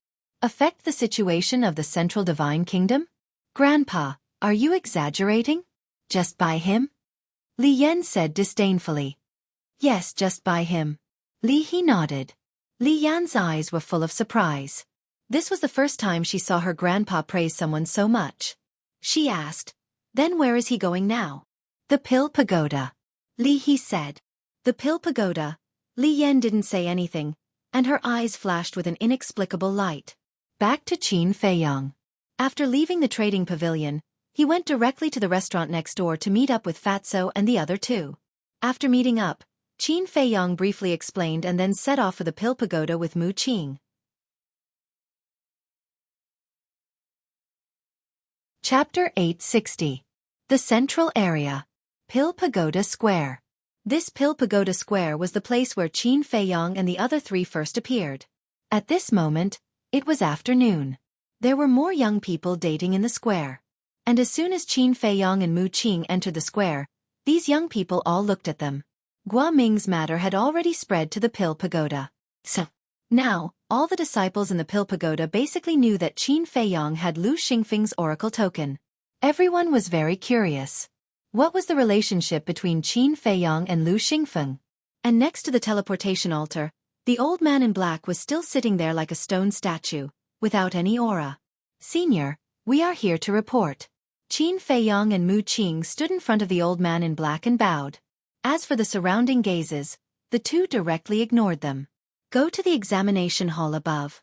The old man in black opened his eyes, looked at the two, pointed behind him and closed his eyes again. Qin Feiyang looked up. At the end of the square, there was a wide stone staircase. The stone staircase was very old, with obvious traces of weathering, and slanted upwards. And at the top, there was a dark hall, dozens of feet tall, exuding a majestic aura. The two looked at each other, walked around the old man in black, and walked towards the stone staircase. Qin Feiyang glanced at the old man in black and secretly asked, "Who is he? He seems to be very strong." "Nonsense. He is the law-enforcing elder of the main pagoda. Do you think he is strong?" Mu Qing rolled her eyes at him. Qin Feiyang was puzzled. With the oracle, why do we still need the law-enforcing elder? This is different in nature. The oracle is a sharp blade of the main pagoda, and will only appear under special circumstances. The law-enforcing elder is responsible for managing the disciples and maintaining the order of the Pill Pagoda. Although these law-enforcing elders are not as strong as the oracle, you must not underestimate them, because the weakest of them is a 9-star battle saint. Mu Qing said. Qin Feiyang nodded. Next, Mu Qing pointed at the 10 towering ancient pagodas and said, "Do you see those 10 stone pagodas?" Qin Feiyang looked over. When he had just arrived at the central divine kingdom, he had already noticed the 10 ancient pagodas. It was because there was no way they wouldn't notice it. The 10 ancient pagodas were too obvious, reaching into the clouds. As long as one was in a divine city, no matter where they were, they would be able to see them. The main tower is different from the 9 great regions.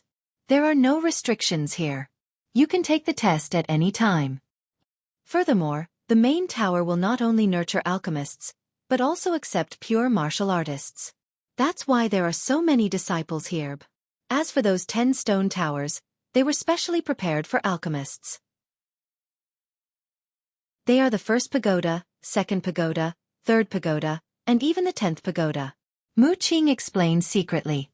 10 ancient pagodas. How many disciples are there? Qin Feiyang was shocked. With the 10 ancient pagodas added together, a conservative estimate would be at least 500,000 to 600,000. And these 10 pagodas are each managed by a pagoda master. These pagoda masters are called the first pagoda master and second pagoda master. However, the person in charge is usually the law-enforcing elder. Mu Qing said. Qin Feiyang nodded and asked, "Then where do the pure martial artists cultivate?" "They are a little further inside. And the place where they cultivate is not a stone pagoda, but a mountain range called the Martial Artist Mountain Range. The Martial Artist Mountain Range covers an area larger than these 10 stone pagodas. There are a total of 10 giant peaks, and they are managed by the 10 peak masters. After passing the test, we can go and take a look. Because I have never been there before. I only heard about it from second grandpa," Mu Qing said with a smile. Qin Feiyang said, "In other words, the main tower is composed of the Pill Pagoda Square, the 10 ancient pagodas, And the martial artist mountain range? If you really think so, then you are too naive. The main tower also has a holy land. This place is located in the center of the main tower, and the divine envoys of the main tower live there. Moreover, any disciple who suddenly becomes a battle saint will also enter the holy land and be taught by the divine envoys. There is even a chance to receive personal guidance from the main pagoda master. Mu Qing said. After Qin Feiyong heard this, his eyes lit up. Mu Qing laughed secretly. If you don't want to please young Master Hao, then entering the Holy Land is also a good choice. Qin Feiyong glanced at him indifferently and asked, "Where is the heavenly dipper flame?" Mu Qing said, "It is also in the Holy Land." Qin Feiyong frowned and looked at Mu Qing suspiciously. Suddenly, an idea flashed in his mind. "I understand." Immediately after, the corner of his mouth pursed into a sneer. Mu Qing's pupils shrank slightly, and he asked with a smile, "Understand what?" The Holy Land requires disciples who have suddenly reached the Battle Saint realm to enter. As for you, you are only a 5-star War Master. In a short period of time, you will not be able to step into the Battle Saint realm. As for your second grandfather, although he is in the Holy Land, because he doesn't want his identity to be exposed, he doesn't dare to make a move on the heavenly dipper flame. So you found me. Because, right now I am already an 8-star War Master. It won't be long before I can break through the Battle Saint realm and enter the Holy Land. Qin Feiyong said. Haha. You are indeed extremely smart. But don't think that you can threaten me just like that, because my second grandfather is not the only one in the main tower. Mu Qing said. You've planted someone else in here? Qin Feiyong frowned. You must know that my Mu family has never done anything that we are not confident in, and you are only one of them. Of course our greatest hope is still on you. How is it? Are you touched that we trust you so much and look forward to it? Mu Qing laughed secretly. Yeah, I'm so moved that I'm about to cry. Qin Feiyong laughed coldly. But suddenly, he turned his head to size up Mu Qing, a hint of bewilderment in his eyes. What are you doing? I'm warning you, I'm very normal in that aspect. Don't be greedy for my beauty. Mu Qing stared at him warily, as if a little girl had met a pervert. Scram. Qin Feiyong's face darkened. What kind of person did he think he was? Mu Qing laughed embarrassedly and said, Then why are you looking at me? I was just wondering, why did your cultivation progress so quickly? I remember the first time we met in Heaven Thunder City, our cultivations were about the same. After all these years, although I have broken through to 8-star War Master, I have opened the door to potential. And you, without opening the door to potential, were able to cultivate to 5-star War Master. Isn't that strange? Qin Feiyong said. What's so strange about that? My Mu family is very powerful. Isn't it easy to nurture a War Master in a short period of time? Mu Qing laughed disdainfully. Is that so? Qin Feiyong's eyes narrowed slightly, his gaze somewhat aggressive. Without opening the door to potential, no matter how many resources he had, it was impossible for him to be so fast. Unless, this Mu Qing was the reincarnation of a god. But was that possible? Therefore, there must be some unknown secret hidden within. Looking at Qin Feiyong's threatening gaze, Mu Qing seemed to feel a little guilty. He quickly turned his head and looked towards the examination hall, saying, We're here. There really is a problem. Qin Feiyong's eyes flashed. He saw Mu Qing's guilty conscience. He temporarily suppressed this doubt and raised his head to look ahead. In front of him was a small plaza. The examination hall was located in the center of the plaza. There weren't many people in the plaza, and it seemed a little deserted. The few people who were there also stopped in their tracks and curiously sized up the two of them. Qin Feiyong and Mu Qing ignored them and directly walked towards the examination hall. They really want to participate in the examination? Let's wait and see. As long as they enter the Pill Tower, Guoming will definitely not let them off. That's right. Although they are related to the Divine Envoy, there is a saying that it is easy to dodge an open spear but hard to defend against a hidden arrow. Why don't we go tell Guoming now and let him take a look? That's fine. You're tuning in to the Xueqi's Martial Arts Saga YouTube channel. Don't forget to subscribe and join us on this journey to catch the most captivating stories.